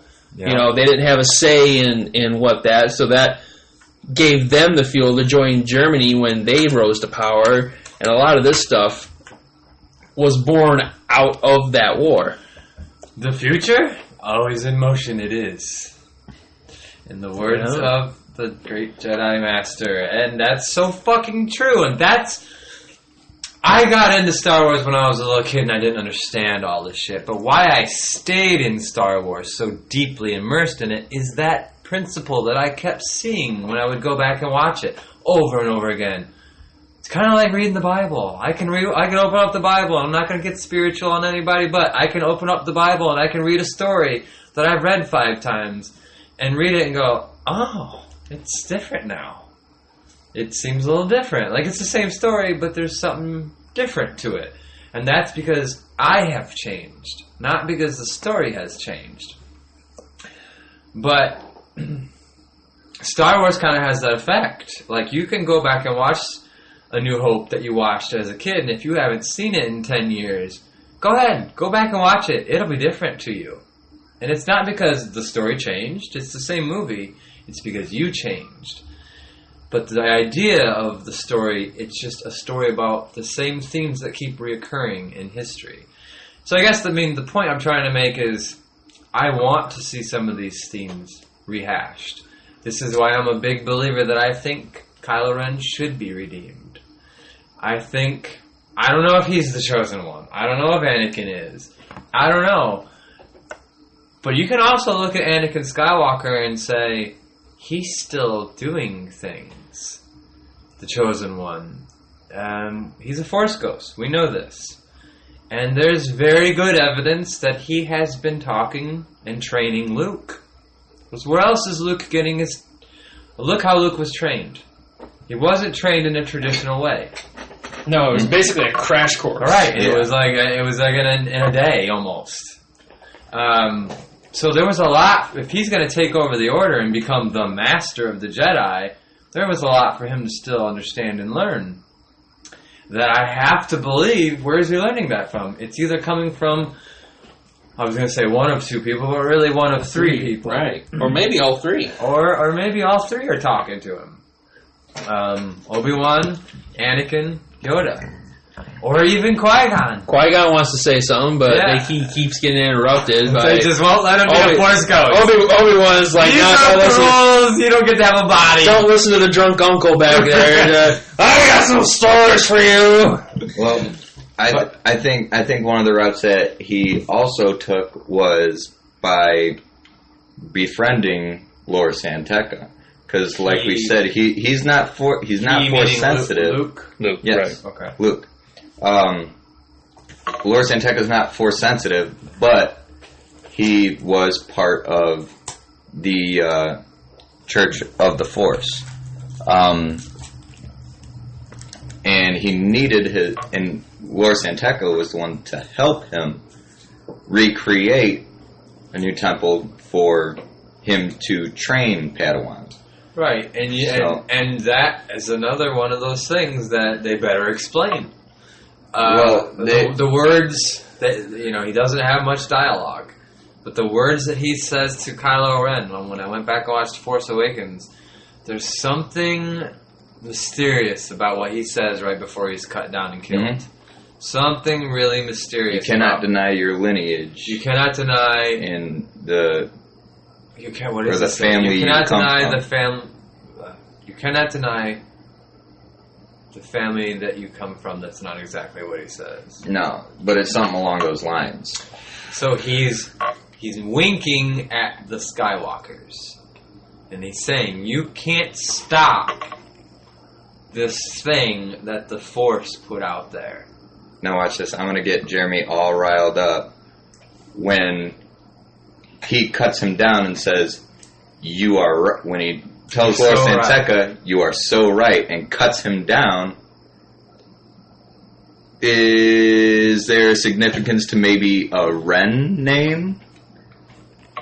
Yeah. See the big old smile on his face now? So this is the video that I spoke of that kind of started all this fire. What is the name Ren? It must mean something. Another shout out for Thor. Yeah, shout out to Thor Skywalker. The video is called Who Are the Skywalkers? Or the Skywalker Bloodline or something like that. And he says in this video, why wouldn't, if Kylo worships his grandfather, which we know this to be true, why would he not, if he's going to change his name, because he doesn't want to be Ben Solo. He wants to, obviously he's trying to distance himself from the light. He doesn't want the light in him, but it's there. Mhm. And that comes from probably his bloodline. He is a Skywalker. And that light is in all of the Skywalkers. The Force put it there. But if he's going to change his name to distance himself, and he worships Vader, then why would he not name himself Kylo Vader? Or Darth Ren. Darth Kylo. Where the name Ren, we don't know shit about it, but it's gotta mean something. Also, because it's not just his name, but it's the name of a completely new and mysterious order that we don't know anything about, except they love Vader too. They worship Vader too. The Knights of Ren. Ren. There is something about that name. Mhm. And now we're going to get into a theory that is really interesting. And again, the name of that video is Origin of the Skywalkers. Thank you. The theory goes there is significance to that name. And again, this guy doesn't claim to know anything. It's all speculation. We don't know anything, but we're throwing it out there to you right now. Because it's Huge juicy. theory. It's juicy. What if Ren is the name the Skywalkers used to go by? Or what if it ties into their bloodline somehow? And what do I mean by that? Instead of Shmi Skywalker, it was Shmi Ren or something. Right. What As if her- what if her it was maiden Shmi name. Ren? Maybe that was her maiden name. Maybe Anakin does have a father. Maybe Ren is a name that goes back much further than we think. Maybe there was a person named Ren, and it starts with that person. And maybe that person is Anakin Skywalker's father. Maybe. I know. What? Back the fuck up. What do you mean? Okay, so we are all led to believe from episode 3. And there is no hardcore evidence. It's a story. A wink and a nod is basically all we got. From episode 1. I'm not talking about Anakin. Alright, so yeah, we know Anakin was born without a father, is what episode 1 tells us. Yeah. Shmi Skywalker is telling Qui-Gon, he goes, who is the father then? There was no father. I don't know what happened. Okay. So this theory goes, it basically starts at, she was lying. And would a Skywalker lie? No. If it was for the benefit of some greater good, hell yes. Even Anakin, throughout his life, has this trait in him. When he's talking to Padme, well, maybe the people don't know what's good for them. And maybe they just need to be forced into what's best for them. Mm-hmm. Right? So it's basically like, let's take away their free will, like what a lie does. So let's take away free will and tell them the story they need to hear. Because that's what's best. It's the greater good for everybody. And make them adhere to it. So, now I go back to this theory. Shmi is a slave. We don't know how she got there. We don't know why she's there. We don't really know who she is at all, except she's the origin of the Skywalkers that we know of so far. And when she begins to tell her origin story, she tells Qui-Gon Jinn, there was no father. Because if there is any validity to this truth that Anakin does have a father, she's lying to him because she knows she's not getting off that planet. There's no real hope for her. She's a slave. She's going to die a slave. But she has one child who she loves dearly, and she doesn't want him to live that life like any good mother. So she wants him off this planet. And she kind of knows there's a force in him. There's something about him. She has seen it in him. Like the way he can fix things. He got in a fucking racer. a pod racer. Thank you. And he could fly it like the best of them. And she saw him do that. And I'm sure as a mother, she was worried, like, no, don't do that. But then saw him do it and go, wow, there's something special about my son. It's a bad motherfucker. Maybe she knows a lot more than what we are led to believe. But maybe she doesn't. Maybe she does know there's a father, though. But she didn't want that backstory revealed. Go ahead, Nate. Question: why would she lie about that? Why would she lie about something like that? I mean, they could just as easily have said, when asked about who the father was, they're like, "Oh, I never got his name. You know, he got hurt in a bar fight or something like that, and I helped him, and you know, we got intimate or whatever." Right. And then the next day, he just disappeared. Okay, so I don't have any explanations. This is purely speculation, but I'm going to play devil's advocate with you. This is a very good question. Why would she lie? I mean, other than, okay, she's trying to get her boy off the planet and give him a life. But you're right. There's other ways she could have like gotten around it without just saying, "Oh, he was divinely conceived." You know, there is no father. Here's the devil's advocate. Because something happened. Something she is keeping secret. Something only her and maybe Anakin know about. Maybe only her. Something that would jeopardize his future as in getting off this planet.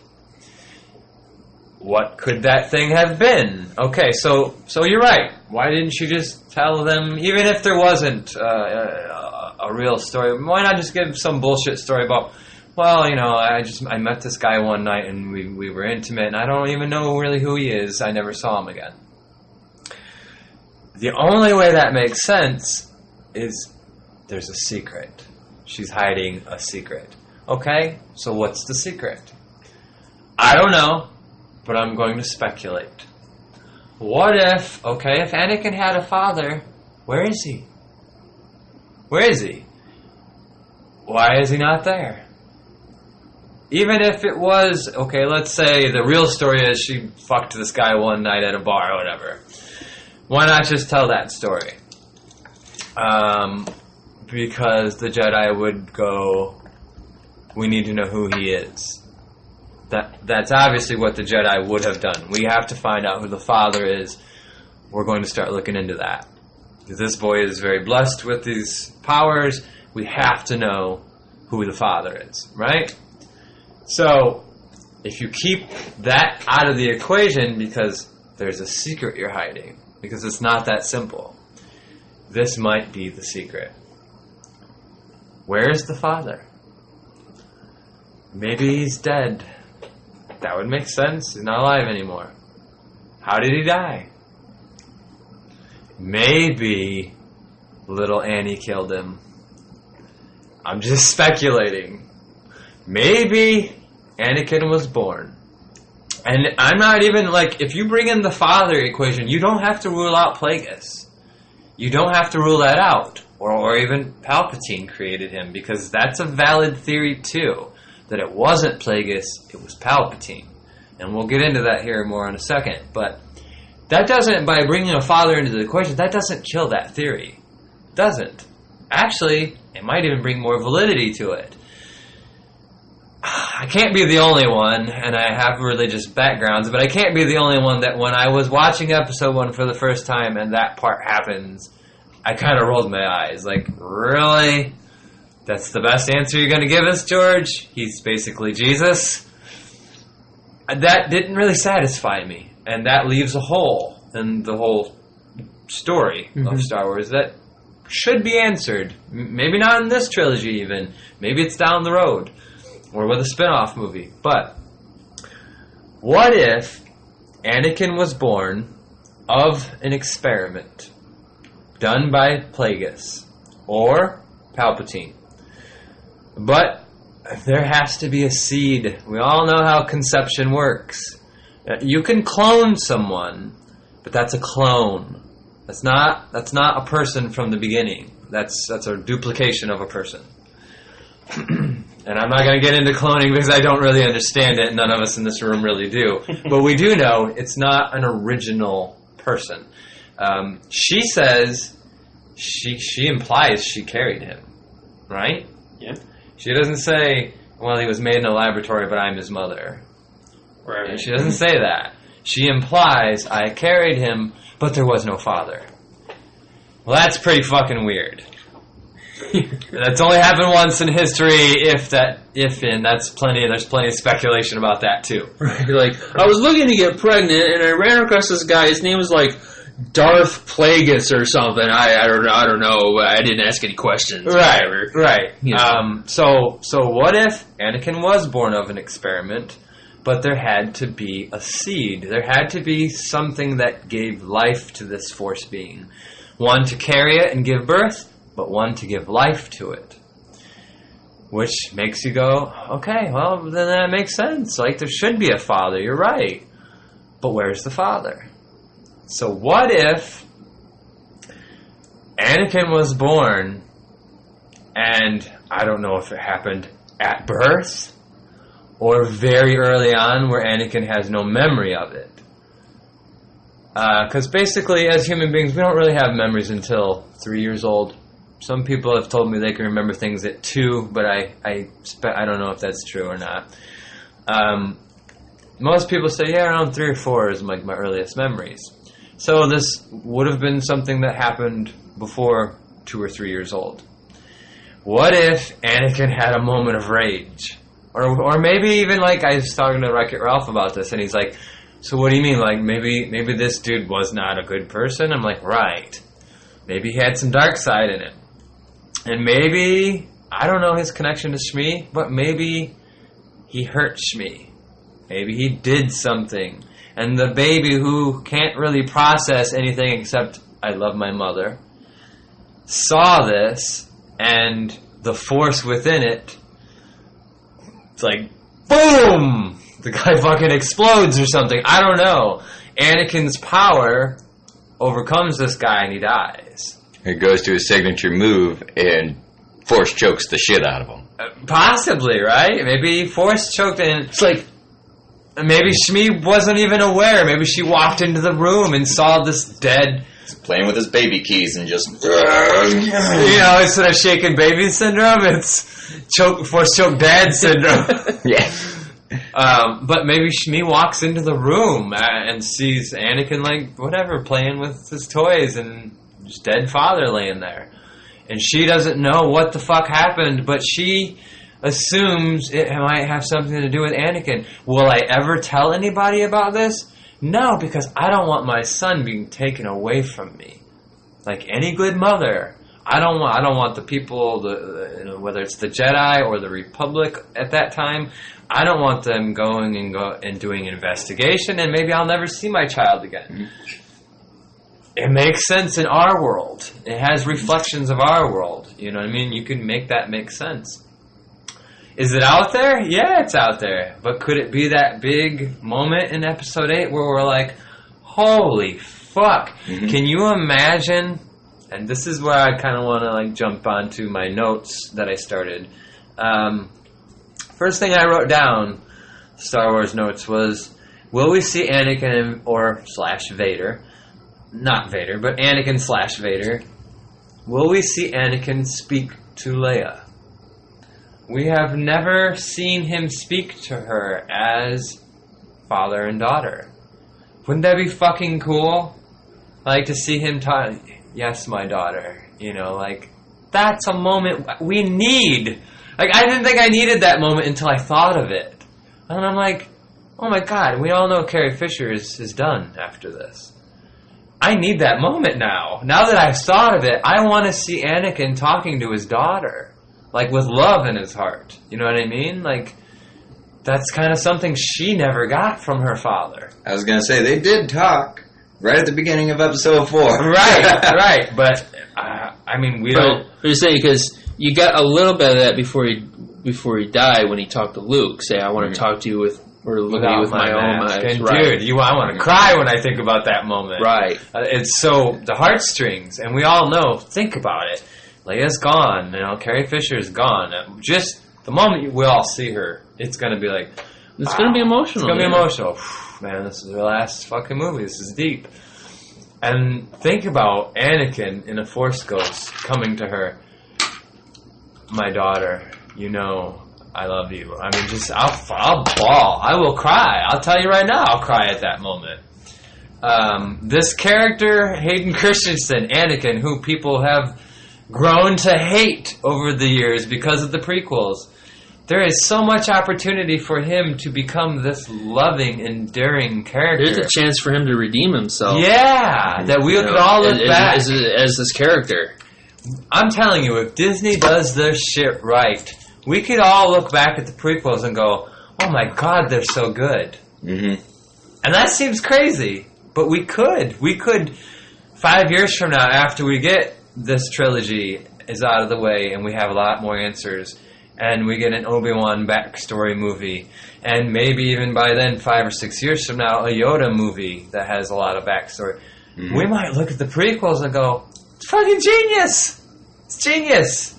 And Disney can flex their fucking muscles and go, yeah, we did that. We did that.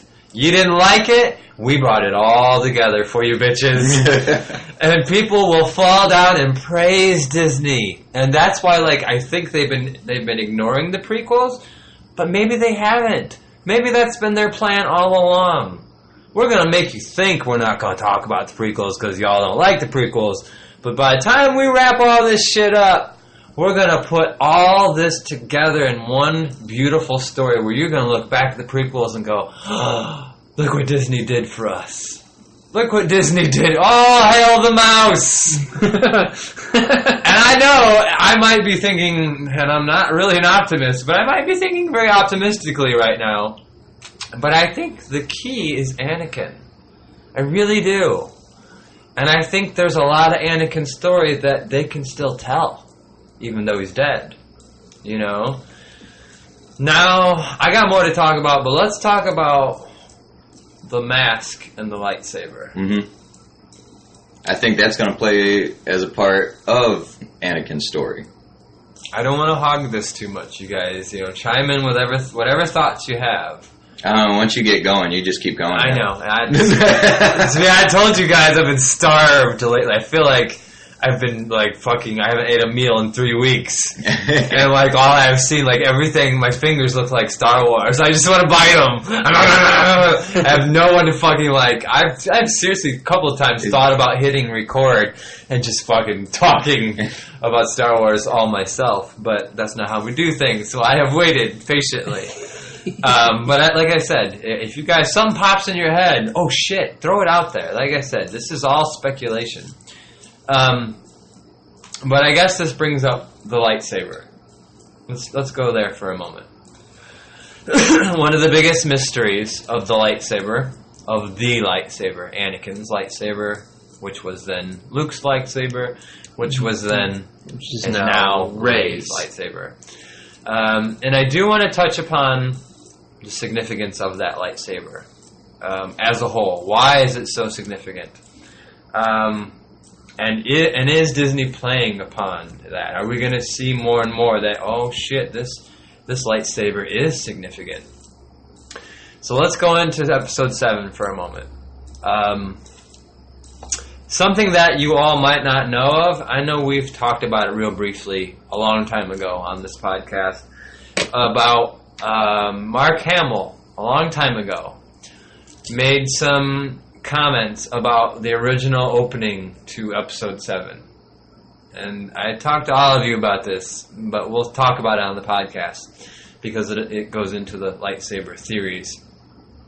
There was an original, another one of those things that Disney planned on doing and then didn't.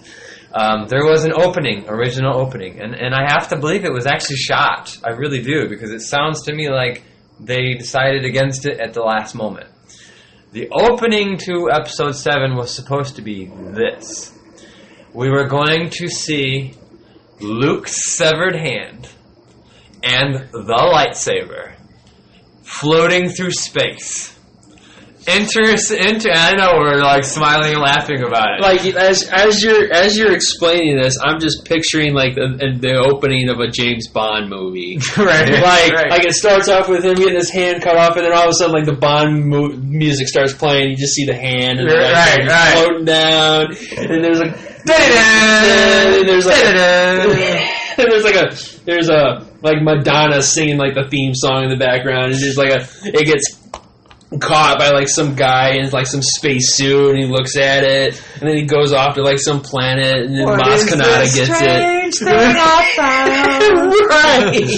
So the hand was like the camera was gonna watch it enter this atmosphere, catch on fire, enter the atmosphere like a fucking like a comet would, crash into what we now know is Jakku.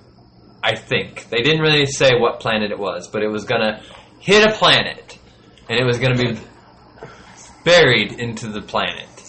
But then the question would be, would a lightsaber survive re-entry? I don't.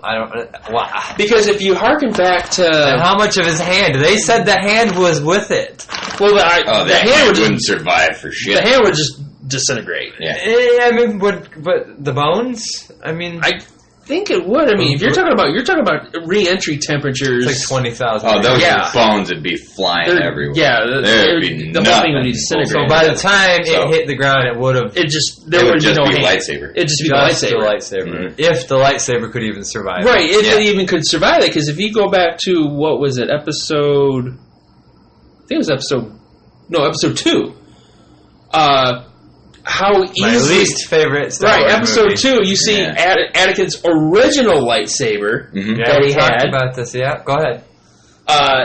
Gets easily destroyed. On, it was on a Vader. It was a press, Geonosis. On the Geonosis, planet Geonosis. The bug planet. Right. It gets smashed, and you see him pull it out, and he's got half a saber. Yeah, just like... Right, and it's like crackling, and he looks like... Obi-Wan is going to kill me. Yes, he says something about my master's going to be really... He's going to kill me. He's going to be very upset or something like that. So, the original lightsaber that we assume he built, because, again, we never saw him build any of his lightsabers. Mm-hmm. We never saw the one he built, which is what Jedi do. The first one, when right? When they're and done. then the second one, they don't even. And then they never show us the rebuilt, identical one. Mm-hmm. We don't even know that it was identical, but to our naked eye, it looks identical. And it's always blue. You notice it's always blue. There's only been one time he's handled a green lightsaber, and that was in Episode 2, after his lightsaber gets smashed, and he gets tossed a green lightsaber in the arena. So it's always the blue lightsaber. It's always got the same hand grip. He rebuilt it the exact same way. Yeah, because Vader's lightsaber was really similar. Mm-hmm. Very similar. Well, the only thing he did after he became Darth Vader, the only difference he made to it was because of his hands, he made the grips wider. Mm. And a different kyber crystal. Well, yeah, you would figure the synthetic red crystal that the Sith had perfected. I just want to touch upon what we were just talking about, the almost beginning of Episode 7. Right. And we're kind of like laughing about like, shit, fucking nothing would survive. Does that add to, because what we're about to get into is that there is, for lack of a better word, there is magic in that lightsaber. If they explained that it survived an atmospheric re-entry unscathed, because there's something special about it. Right. So it is that. So we know Disney made that opening. They made that and didn't put it in at the last second. Does that add to this idea that we're about to explore, that there is something very special about that lightsaber? It would be possible. So why is it special, the lightsaber? How relevant is it? Is it relevant? First of all, I want to say when I saw the new trailer for 8, and I saw Rey very much using that same lightsaber, my initial thought was, what the fuck? Like, it bothered me a little bit. Like, she's got the staff, and we've all kind of been assuming for a while now, like, she's eventually going to have a staff saber, right?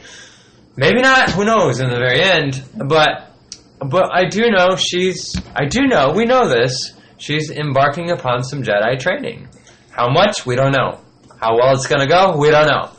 But in order for her to become a Jedi, the last step is you must build your own lightsaber. So when I first saw the trailer, I'm like, okay, so she's not a Jedi yet. She's still using that lightsaber that is not hers. But then I started thinking about it. She gave it to him.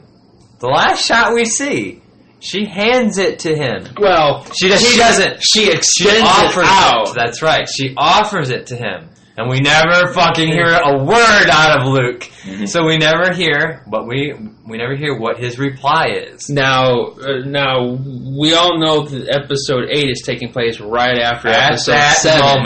At that moment. So, Which is pretty exciting. Right. We're gonna... First time ever that we're going to actually come right back to a moment. And Luke's first words were like, "Bitch, put that away." I don't want that fucking thing. I've been trying to get rid of it forever. Who knows? But those words are key. Oh my Yeah, god! his first words are gonna. I tell you what, guys. When we're sitting in that movie theater and it opens, listen very closely to what he says to her about that lightsaber, because he essentially has to say something about, you need it more than I do, or no, it's yours for now, or no, It has chosen you. it has chosen you. It's your lightsaber. Maybe she's different. Maybe the Jedi Order is dead, and so there is no more making your own lightsaber. Fuck, for all we know, there's no more kyber crystals. We don't even know. We don't know that. We do know that the Empire, and forgive all of us, we don't read the fucking books.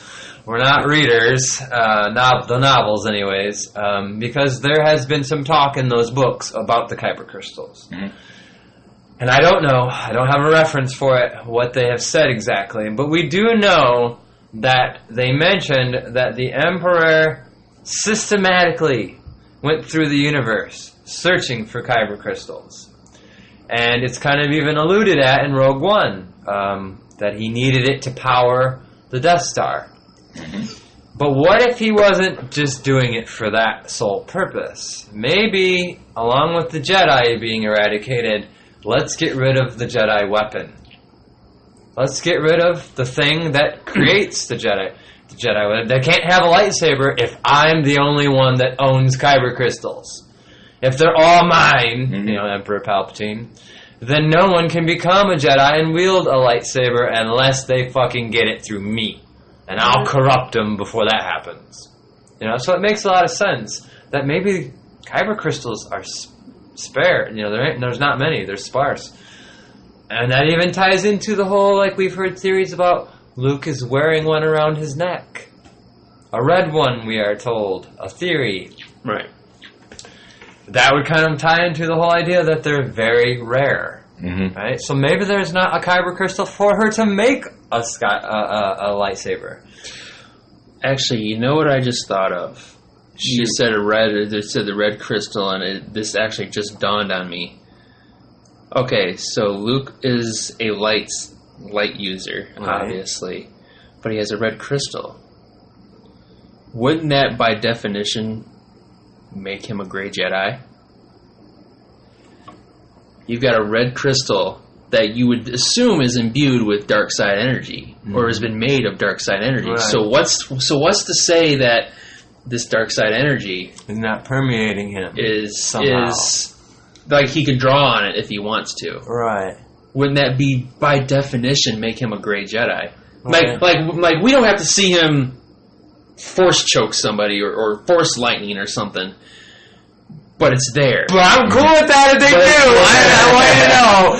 I'm very okay with Luke having some fucking force lightning. Fuck yes. I'll get a hard on in my seat. I will. Yeah, light him up, Luke, light him up. I can just see that. Once we watched the movie, and all of a sudden we were, oh my god, it's force lightning. Imagine if it's force lightning and it's green. Oh, green force lightning. Fuck! Yes, please! Disney, would be awesome. Disney, if you're listening to our podcast, which is not a shot in hell, put that in the movie. Yeah, so the lightsaber, before we get too far off on a Luke tangent, we see in 7 that the lightsaber almost seems alive. Almost like it has its own conscience. It's not necessarily alive, breathing, living, but it's got an awareness to it. It knows the past and the future. Somehow, when Rey touches it, this vision comes from the lightsaber. And what we see in the vision, we definitely see the past. We definitely see Cloud City. We do see a little bit of the future because we see Kylo Ren in a mask. She has never seen Kylo Ren in a mask at that point, in the movie. Right. So she's seeing the future. How far into the future it's showing us is yet to be revealed. We really don't know. We really don't know. That could be what if we see, and this just came to me, what if we see that vision happen in 8? You know, it's just fucking the story's playing itself out, and boom, you see Kylo Ren stab that motherfucker, that Jedi, and the Knights of Ren are standing there and it's raining, and you're like, whoa, it's the vision happening. I mean, it could happen that way. Right. It's so fucking interesting the way they could make this all play out. But also the lightsaber, you know, at the end of 7, her and Kylo are fighting using the Force, and the lightsaber flies past Kylo and into her hands. And there's many different ways you can interpret that one scene. But the best interpretation, I think, is the lightsaber is inherently good. It doesn't want to be in the hands of bad. Right? Kylo Ren wants to be bad. He has this dark side in him. He wants to be ruled by the dark side. Now, if Rey has dark side in her, which I ain't ruling that out, because if you really go back at 7 and watch it and scrutinize that end scene, it's really weird. It is very weird. She has a menacing look on her face. Yes, she almost seems and she like paces, like. And if the Earth doesn't open up and divide her and Kylo, I think she kills him. And I want to bring up something that is in the novel, because we've never read the novel, right? None of us, I haven't. In the novel, Thor Skywalker often uses the novel. In the novel, when she strikes him down and he's hurt, and she's doing this like pacing thing, she hears a voice. Mm-hmm. Everything goes quiet. This voice takes over. She hears it loud and clear. And the voice says, kill him. Mm-hmm. Kill him. Where have we heard an evil voice say, kill him? Palpatine. Yeah. Yeah. Palpatine. Palpatine is the one that comes to my mind. Yes, kill him. Yeah, that's right. Yeah, because he was just like, he's sitting there. Yeah, okay. Kill him. So, right. So where would she be hearing Palpatine's voice? And I know that's a whole nother topic. That's not really about the lightsaber, but that's really fucking interesting, especially since they decided what they decide to leave out of the movies are key, because they assume most people don't read the novels, and they assume the general fan base is only watching the movies. And we don't want them to know this yet. So they purposely remove the parts they remove from the movie are usually key elements, I believe. There's something to that menacing look she has. There's some reason why she overpowered Kylo. Because, quite honestly, she should not have been able to, even with him. There's a lot of stuff in the movie that she should not have been able to do. Mm-hmm. Right. Like mind fuck a First Order trooper. Right. Like to let me out of my restraints. Or she even mind fucks Kylo. Right. She even turns the shit around on him. Right. And then you're afraid you're his deepest, darkest secret, possibly. You're afraid you'll never be as powerful as Darth Vader. Yeah. She doesn't know who the fuck Darth Vader is. Who's telling her in her ear about Darth Vader? No one. Right. What she got that from, he was trying to pull information from her mind, and she fought it. And instead, pulled pulled- information she from pulled. his Right. mind. Right. That's where she got that from. Now, and what you were saying with the lightsaber. But wait a when he minute. But hears wait a all minute. that- Hang on a minute. I want to touch upon something that you just touched upon, and I think Nate caught it too. I'm not sure. I'm gonna throw it out there and Go we'll ahead. see. Okay, so if he's in her head, Mhm. seeing her thoughts, let's just say thoughts for a better lack of word, and she turns it around on him and she sees his thoughts. Okay, to see someone's thoughts is a visual thing. Mhm. She says the words Darth Vader. Does she know who the fuck Darth Vader is? I was gonna say, I was like, Does she know what the man in that mask, who he is? you would think that she would say it with that inflection, like You're afraid of not You're being afraid as of powerful Vader as this man in this, a mask. or it's Darth Vader. Like she would say it like she didn't know. If you're seeing a vision of someone's thoughts, you're not seeing words. No, You're seeing just their pictures, pictures, visuals. visuals. So when she sees an image of Darth Vader, because she says Darth Vader, how the fuck does she know who Darth Vader is? She can't. Because, Unless- other than not by stories, visual. Well, we don't other know. than stories, because she wasn't born when Darth Vader had died. Well, we don't know if she's seen visuals or if she's reading his mind. Yeah. Seeing words? No, like maybe he's thinking this And then as she he's trying to peer and trying to get information out of her. But it's got to Like come maybe at in her. the back of his mind, while he's doing this, he's got that little nagging That little voice subconscious, that right? he's doubting that he will ever be as powerful as Darth Vader. I'm just Just questioning. in the back there, and she sees it. But how does she see it? Not She senses it. not see it in the physical sense. I'm seeing she She picks up on identifies his it. emotion. yeah, she senses what he's thinking, that little nagging doubt in the back of his mind, and she picks it. So this is really interesting. So we're gonna probe this for a second. Oh, it's going to be more than a second. All right. So we don't know how the Force works. Exactly. We don't. I Just like Han Solo said, that's not how the Force works. We don't. We can sit here and theorize and speculate all we want. We don't have the living Force in our galaxy. We don't know how it works. But I'm gonna bring something up.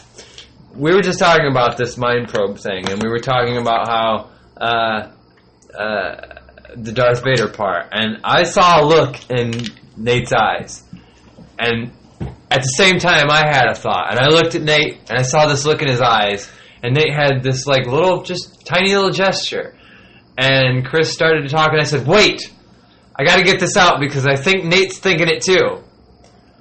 And I said this, and it turns out, that is kind of what you were thinking, right? Now how did I didn't look into Nate's mind and see, wait, how does she know Darth? I didn't see the words. I didn't even see a visual.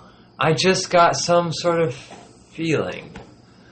But I couldn't articulate what that feeling was. I could only tell you what I was thinking. Hopefully Nate's going to go, yeah, I was kind of thinking the same thing. So when she looks at him, she goes, you're afraid that you're not going to be as powerful as Darth Vader. That's a lot of articulation. Okay. Now you're saying this. Okay, I'm going to flip it. What if they're swerving us? What if she didn't read his mind, but there's a voice talking to her as he's trying to do this, and it says, "Oh, he's afraid that he'll never be as Palpatine. powerful as Darth Vader." Possibly Palpatine. Something is talking to her. Yeah. Now that also begs the question. I never had that thought until just a few minutes ago. Right, but then that begs the question: how is Palpatine talking to her? Because the one thing we know about the Sith cannot join the Force. They can't become Force Ghost Right. because they don't become one with the Force. That's the only way you can become a Force Ghost is if you finally become one with the Force. But we do know this, to touch upon that.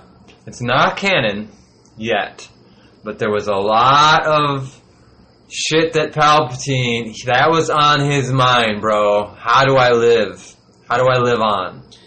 In the legends, what they call legends. Right, now, there were a lot of stories about him trying to keep himself alive somehow. And he actually imbued a Sith holocron with his essence. So after he died, he lived on in that holocron, and then eventually he possessed some body, and he was able to come back. And wasn't there also some stories, maybe like comic book, I don't know, but wasn't there stories about him Comics. cloning himself? Not himself. He was using clones of Boba Fett. Mm-hmm. He was using clones of Boba Fett to Imbue them with the dark side? He would use their body and embody his spirit into them to live on. This is in the comics. In the comics, also, Luke does end up becoming his apprentice, and he gets backstabbed by Luke. So it's not necessarily canon. It is considered legends, Right. but that's happened But with a lot. they have they've done been that with a lot of cherry-picking. Sith lords. They with, have Disney's been cherry picking things from the canon or the legends that they like, just twisting it a little bit. because in Legend, Palpatine would actually go to different temples and destroy the burials of old Sith lords, like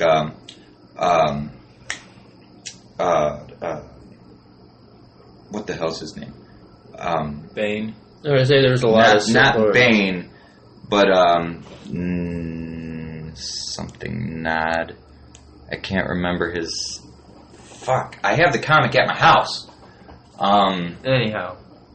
Anywho, going on, when they reveal these tombs, that spirit can take over the person that unveils it, which has happened with many Sith Lords, where they end up taking over. Okay, Emperor Vitiate, for example, he lived on for over 3 centuries. And he is the emperor that actually converted Revan and Malak to the dark side. So Old Republic. Not Yes, canon yet. That's not canon yet. But But give it time. It yeah. will be. I don't know if Yeah. all of it will be, but Old Republic will be canon soon. Emperor Vitiate was a Sith originally. He was born a Sith.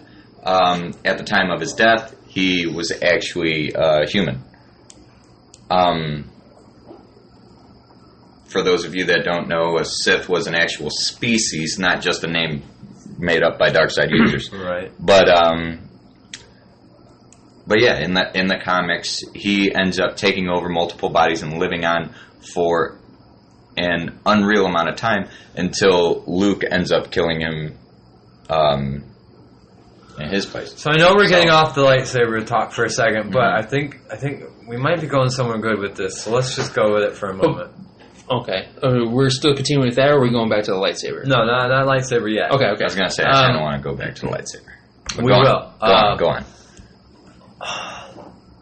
If Anakin is coming back, Force Ghost, which it really seems like he is, doesn't it make sense then that in some way, shape, or form, Palpatine needs to at least be mentioned as in he is the precursor. What's that word? Precursor to all of this. Without Palpatine, and I heard this interesting.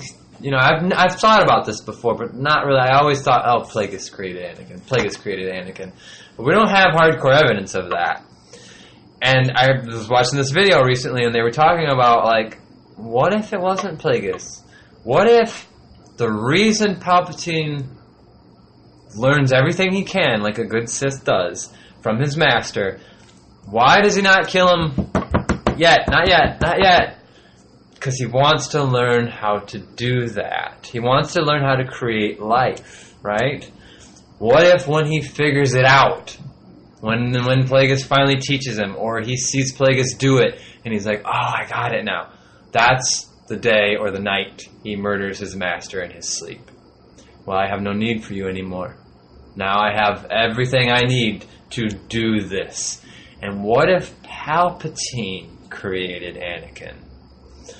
And what if they bring Anakin back into this story? Now I'm going to bring up something else I wrote down that I heard in a video. What if Plagueis is, or what if Snoke is Anakin's brother? What if, I'm going to say that again. What if Snoke is Anakin's brother? What if Palpatine created both of them? And we are kind of led to believe by this talk we've heard from the novels that Plagueis saw something out in the outer regions, a dark side power, and he sent people out to it to investigate it, blah, blah, blah. This is what the novels have told us. And a lot of us have kind of pieced together the dots and said, oh, it must be Snoke. It must have been Snoke. That makes sense. What if that's not? What if that's not? What if that's not what he was feeling out in the outer regions? What if we know Snoke said, I have seen the rise and fall of the Empire? So has Anakin. So has Anakin. There's not many people that have seen the rise and fall, right? Anakin saw it. Luke didn't see it. Luke didn't see the rise. Palpatine saw it. Maul didn't even see it. Who else saw it? Snoke saw it. So that gives us pretty good evidence that somehow Snoke is connected to Palpatine and or Anakin. Which goes to my theory that I explained to you, but I hadn't explained to Nate, is these Sith Lords, when they pick a Padawan or an apprentice, if there's someone else that they sense with equal or more power, they will battle it out between apprentices. Mm-hmm. Now, Plagueis. What if Snoke was originally Plagueis' first apprentice? And Palpatine, once he found Palpatine, they had gotten into it, and Palpatine had left him for dead, and Plagueis had taken on Palpatine to take his place. Now, let's say they left him for dead, but he never died. You see him scarred, you see him wounded, Right. but he never had died. Now, if you look at the Empire and the First Order, there's a lot of similarities Right. between the Empire and the First Order.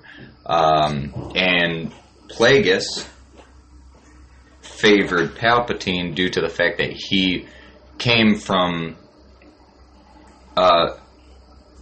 where he came from and his knowledge of all things. He was more built like a senator than, let's say, Snoke was. And he was his in to corrupt the Republic. Who are we talking about? My Snoke and Sidious theory. Snoke was the original apprentice that Palpatine ended up beating Snoke. Yeah.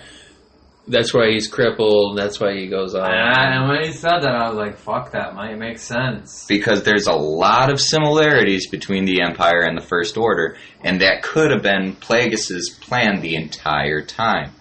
And once Snoke had finally seen the fall of the Empire, this was his time to jump in and take place. So how can we tie that into, is it possible to tie that into what I was just saying? Maybe Palpatine created Anakin. Maybe Palpatine created Anakin and Snoke. Why would he kill Snoke? I'm trying to create the chosen one, right? And this all leads back to, maybe the prophecy was all fucking Palpatine. I've heard this theory. That the Jedi were led astray because they were chasing a prophecy that Palpatine was behind. That kind of makes sense, right? I mean, yeah, it's out there, but At this point, anything's possible. Anything is possible with 8, man. That's the beauty of what we're walking into that theater, and why I have said I don't know if I want to watch another trailer. And if the Japanese poster is to be believed, talk about the biggest, the biggest shocker in all of Star Wars. All of Star Wars. Ever. The biggest ever, reveal. yeah. The biggest reveal ever. The biggest reveal, right. Yeah, what? Bigger than Luke or I'm your father. I mean, that at the time, that was shattering. So let's think it's about bigger this. than that. Yeah, let's think about this for a second, because we know Palpatine was behind the scenes for a long time. Let's go back to Episode 1, our only beginning that we have. Where did we see Palpatine? Naboo. His home planet. Yep.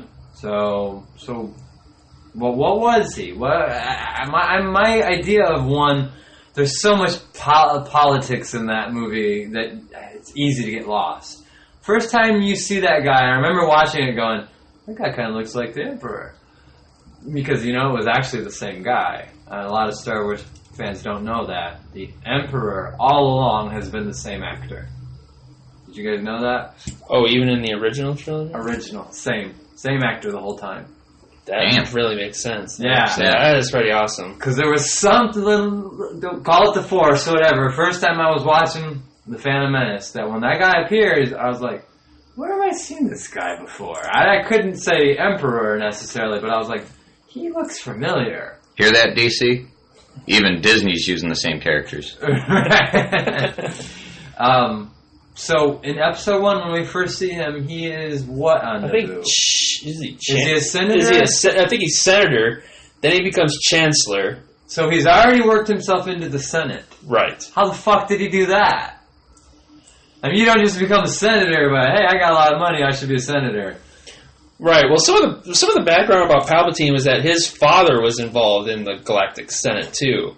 I don't think he was actually a senator, but he was involved with the government. Money-wise, maybe? They were also wealthy, which also helps, too. So, I mean, maybe they were paying, maybe they knew senators, and they were paying senators. Kind of like our government, how shit works. I'm sure that was... Money here. I want you to do this for me. Here's some money. Can you do that? You're a senator. Okay, sure. I need this gone. Bribery. Yeah. Right.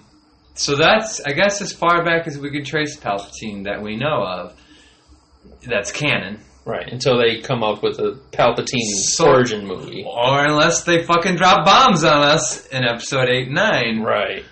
So, I mean, it sounds crazy, but what if Palpatine has been behind everything? And suddenly, like, the Jedi being so fucking clueless makes a whole lot of sense.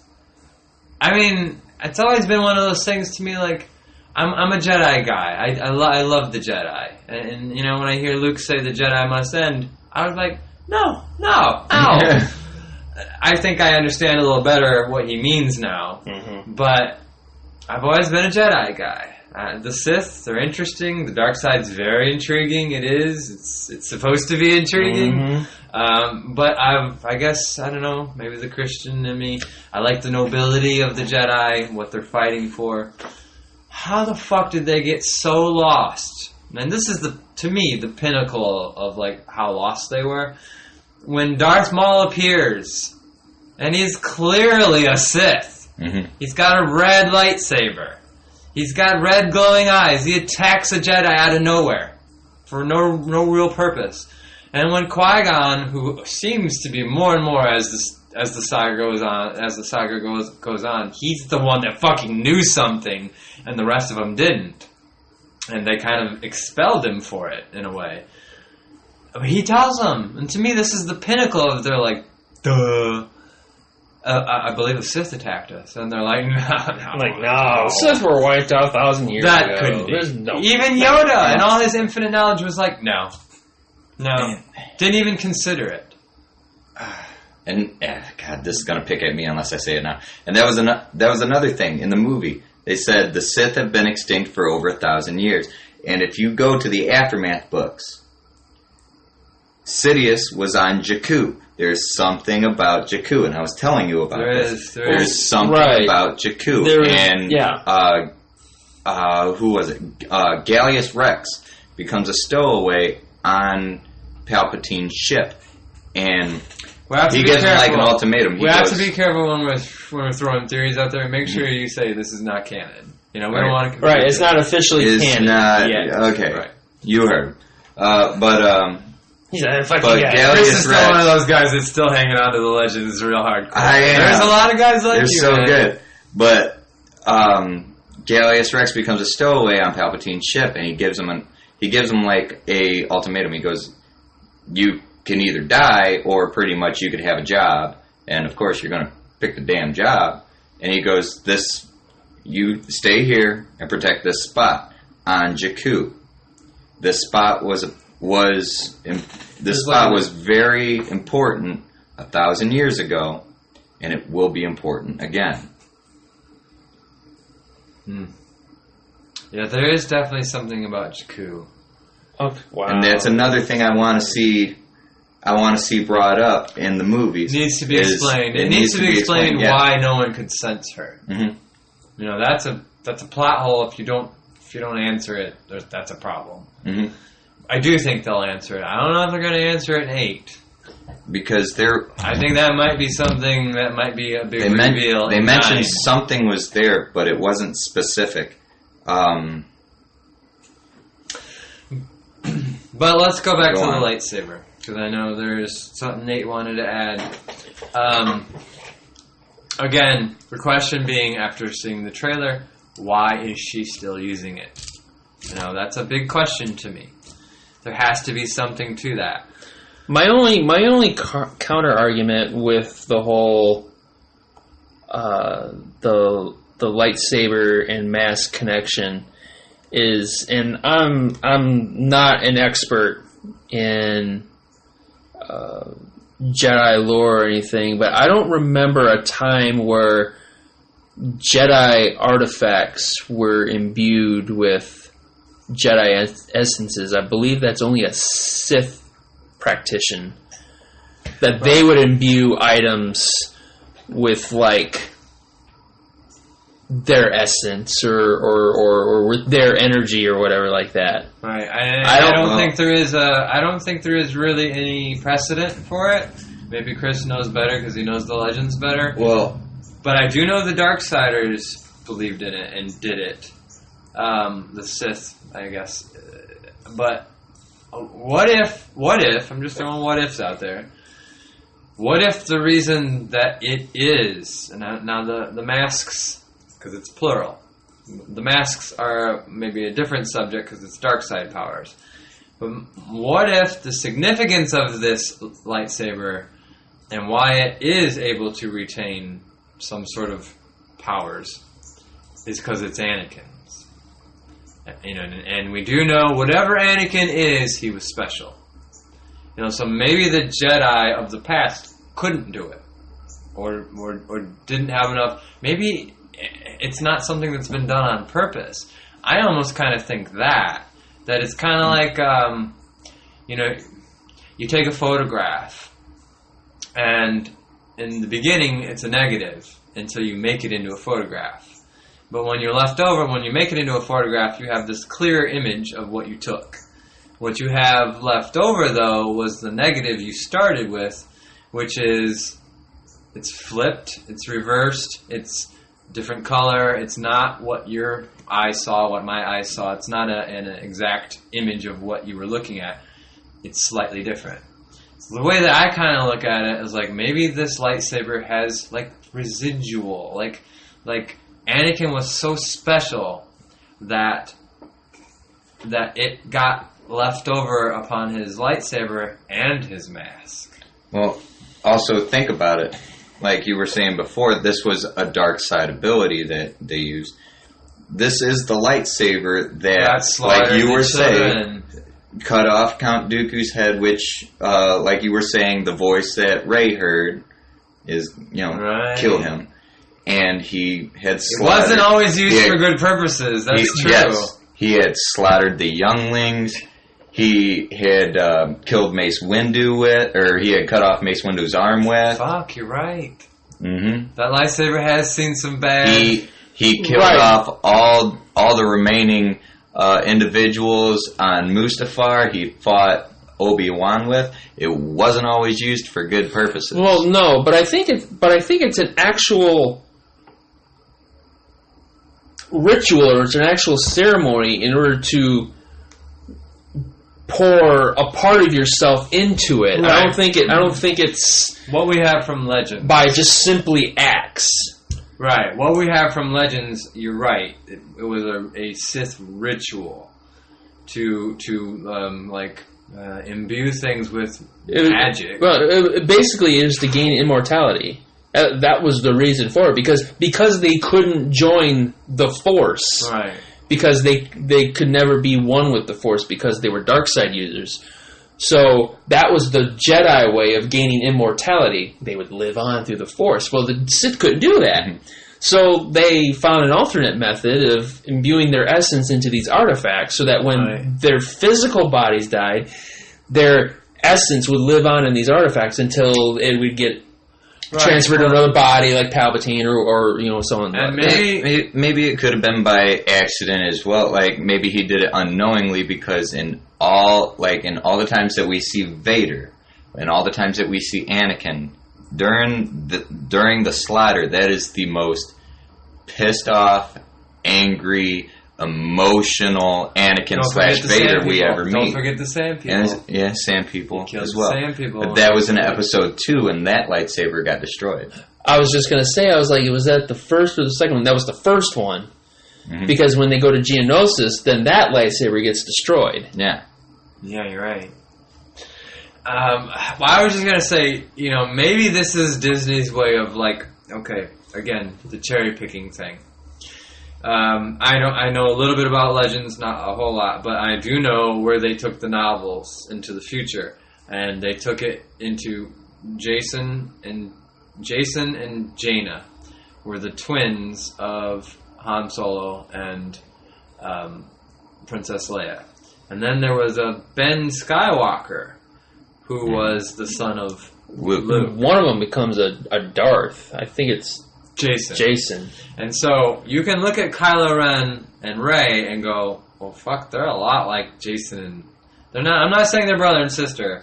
I'm just saying There's there's similarities. a lot of similarities.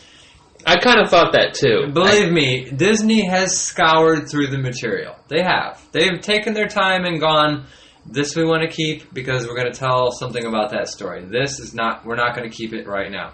They have scoured through the material. And if they found this, the Sith like to put powers into objects. We already know people like that kind of shit. Indiana Jones. That's all I have to say. That's all I have to say. Which, ironically, weirdly, Lucasfilm owns that now too. It's a very strange connection. I actually wrote that down in my notes. Like, that's pretty weird. They actually own that too.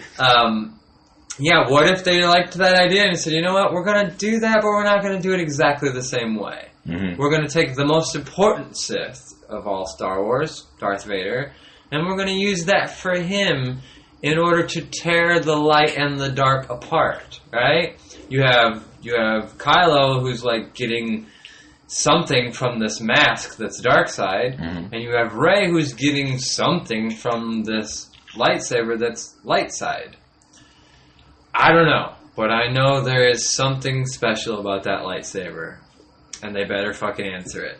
They better not just gloss over it. I want to know how they found it.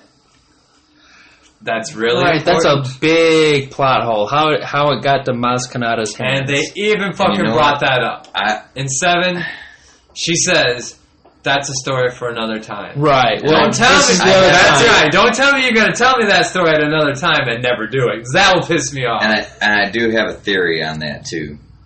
If Han Solo knows Maz Kanata, chances are Maz Kanata knew Lando Calrissian. Mm-hmm. Who's to say Maz Kanata wasn't on Cloud City? Maybe she was there. The lightsaber had gone through a trash. Oh, fuck! I don't mean to interrupt you.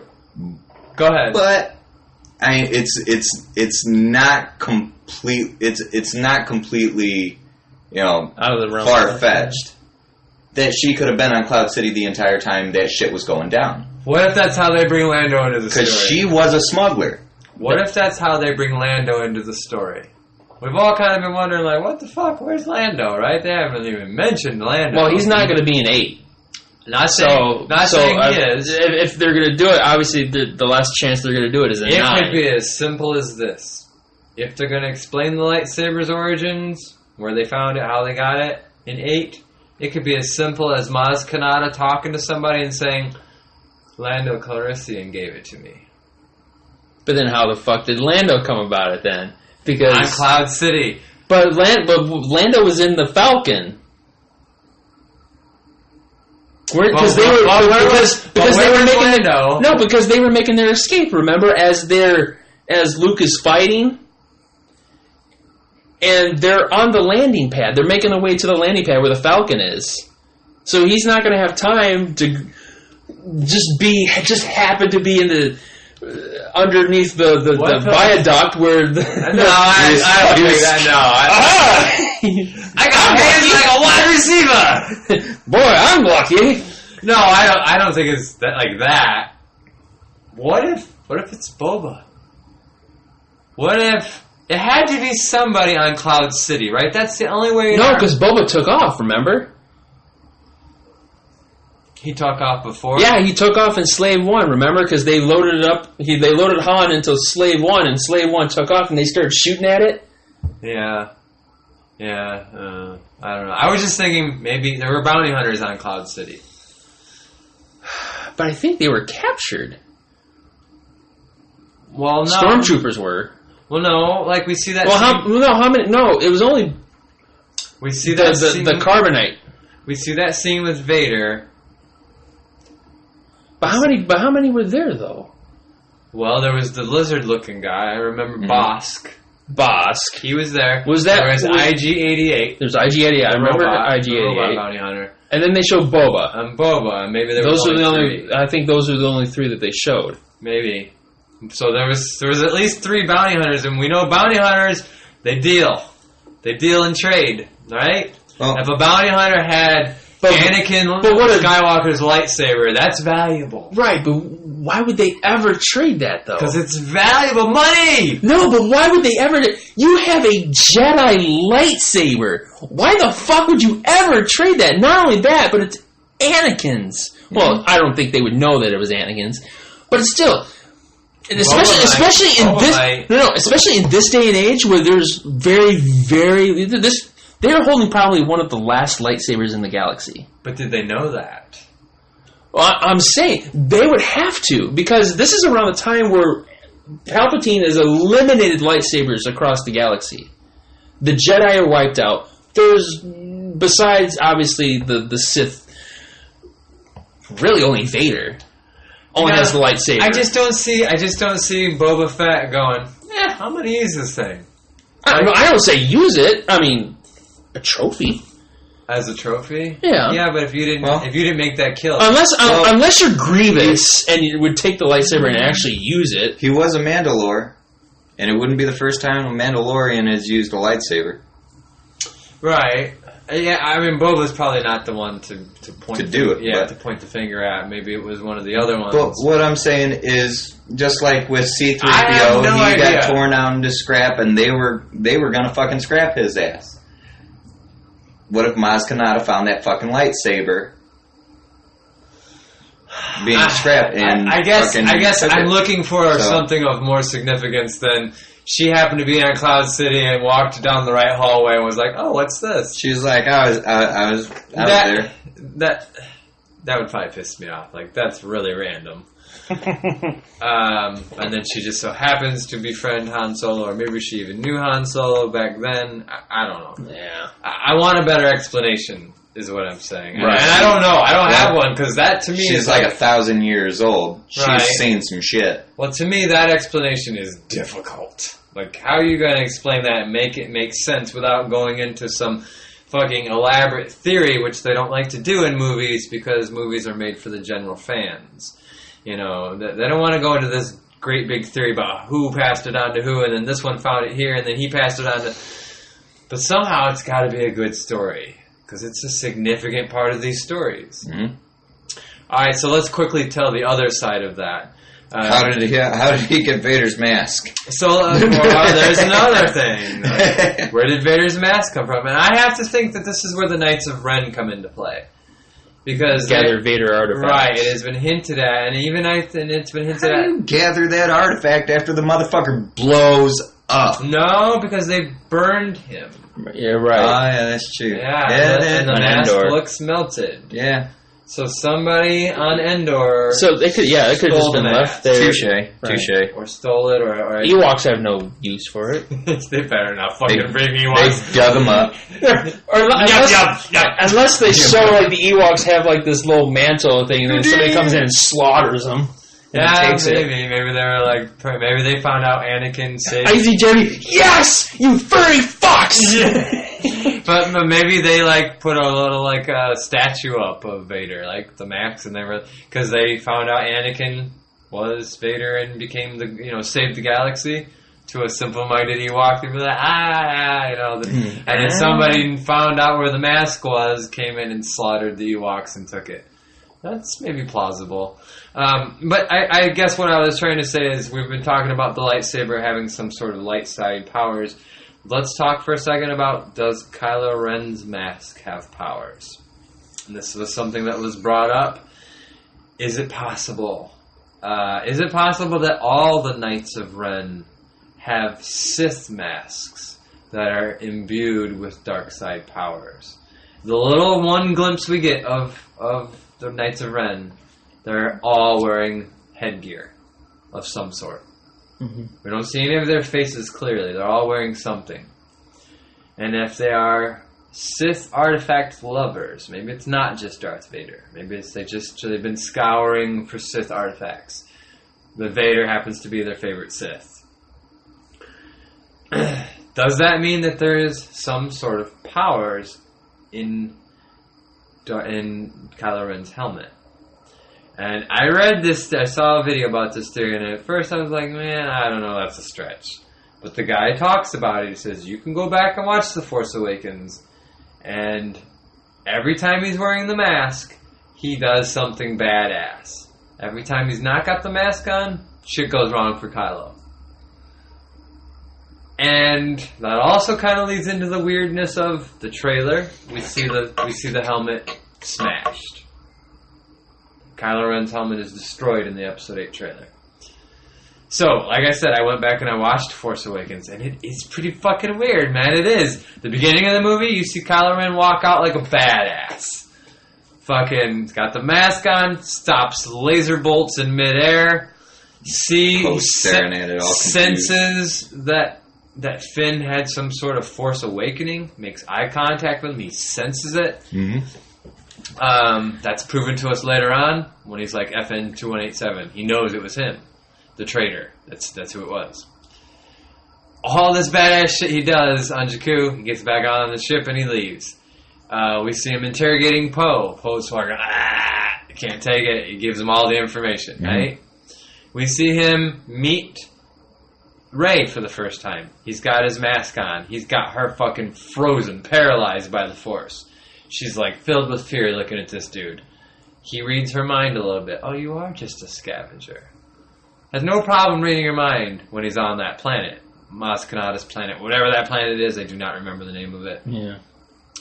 And when we see him probing her again, he's wearing the mask at first. And she's having a hard time resisting. It's not until she says, why don't you take that mask off? She says something about, like, you're a monster in a mask, that's all you are. And so he's like, okay. He takes the mask off. And that's when she gets inside his head. It doesn't really make sense, but it kind of does make sense. Also, the scene with Han Solo's death. First thing Han says to him, other than Ben, take off that mask, you don't need it. Now, when you first see this, you're thinking, yeah, why the fuck does he wear a mask? It's not like he needs it to breathe like Vader. So it makes sense to us when Han Solo says, take off that mask, you don't need it. We think he means you literally don't need a mask. Why are you wearing it? But what if it's because Han knows that mask is fucking his head up? And he's telling him, you don't need it. You're a Skywalker. You don't need it on you. It's weird, but it could end up making sense. Could. I have a feeling that before these movies gets made, I think J.J. Abrams sits there and goes, how can I mind fuck the shit out of everyone? You mean in the beginning of 7? Yeah. When they made 7? Yeah, when they made 7. I don't know, man. What if they... I've been skeptical recently if they have a plan. If they have a plan at all for Star Wars, for this trilogy. But the more it goes on, and I'll know more after we see 8, I'm starting to think maybe they have had a plan all along. And if they have, damn, that's pretty cool that they've kept it under wraps. You know? Yeah. For 2 movies, at least. You know, maybe it all gets out before 9 comes out. But for 2 movies, if there was a plan before they ever made 7, this is the direction we're going, here's the storyline, we're going to do this with the artifacts, Kylo's going to have a redemption story, Luke's going to play with the dark side at times, walk away from the Jedi Order. If all this shit was preconceived years ago, and they didn't let it get out, and they have stayed on track, that's fucking impressive. Yeah. Very impressive. Yeah, I would say so. Yeah, we've done 2.5 hours. we're at that moment. Well, it's there's a lot of information to. Yeah, and get we got into. time. And we'll probably come back to this. Yeah, something next week maybe. Something we were going to talk about. I had written down the fucking Obi-Wan Kenobi movie that got announced. We haven't even talked about that. But maybe that's, maybe next week we do more 8 leading into what's the Obi-Wan movie going to be. You know, we can finish up the speculation about the rest of the trilogy. And hey, let's talk about that Obi-Wan Kenobi movie they're going to make. Right. So, let's just wrap it up here where we are. This could go on and we could turn this into a marathon. Oh, this is going 4 hours if it goes on anymore. So we'll end it right there, and we'll leave you guys with, hopefully next week we're going to have a normal podcast with the whole crew here. Pray to the Force that it happens. Will the Force to make it happen, that we can have a podcast on time with the whole crew. We won't get into it too much because that brings on the dark side. Right. But there have been forces working against us lately. And we have also we're going to have to talk about if Friday is the day to keep doing it. But tentatively, next week, more Star Wars talk and speculation. And we're going to talk about that Obi-Wan Kenobi movie. Because I have things I want to talk about with it anyways. Right. So let's do our homework with that stuff. And if anything else, Star Wars comes out this week. Great. One more thing. One more to end it. Friedan Nad, that's the name I was trying to come up with. What was it? The Sith Lord. Friedan? Friedan Nad. Ferdinand? Or Not Ferdinand. Goddamn. You're like, Friedan Nad. Ferngully? Free the Nad? What? Free the Nads? I'll end the podcast with this. A thought from Mark Hamill that I saw on his Instagram post. Hashtag, it's going to be worth it. Hashtag, wait for 8. Wait, yeah, you're right. Wait for 8, and wasn't it something else? Something about don't spoil it. Yeah. There's a lot of talk out there, us included, speculation, whatnot. And if we hit the nose right on the head, sure, we'll be proud of that a little bit in the movie theater. No one else will know because no one listening. But really, I want to be surprised. And I know all of you guys do too, really in the bottom of your hearts. You want to walk into that theater and go, holy shit, look what they're doing with Star Wars. So I'll leave you guys with that. Mark Hamill's own thoughts. Hashtag wait for 8. It's going to be worth it. And on that note... All right, and that wraps it up for this week. We'll see you guys next week, hopefully. talking about Kenobi and other stuff, or whatever else comes out next week. Cause shit, something can come out Monday, and we can redirect. We'll just redirect the whole thing. But until then, we'll see you guys next week. Peace.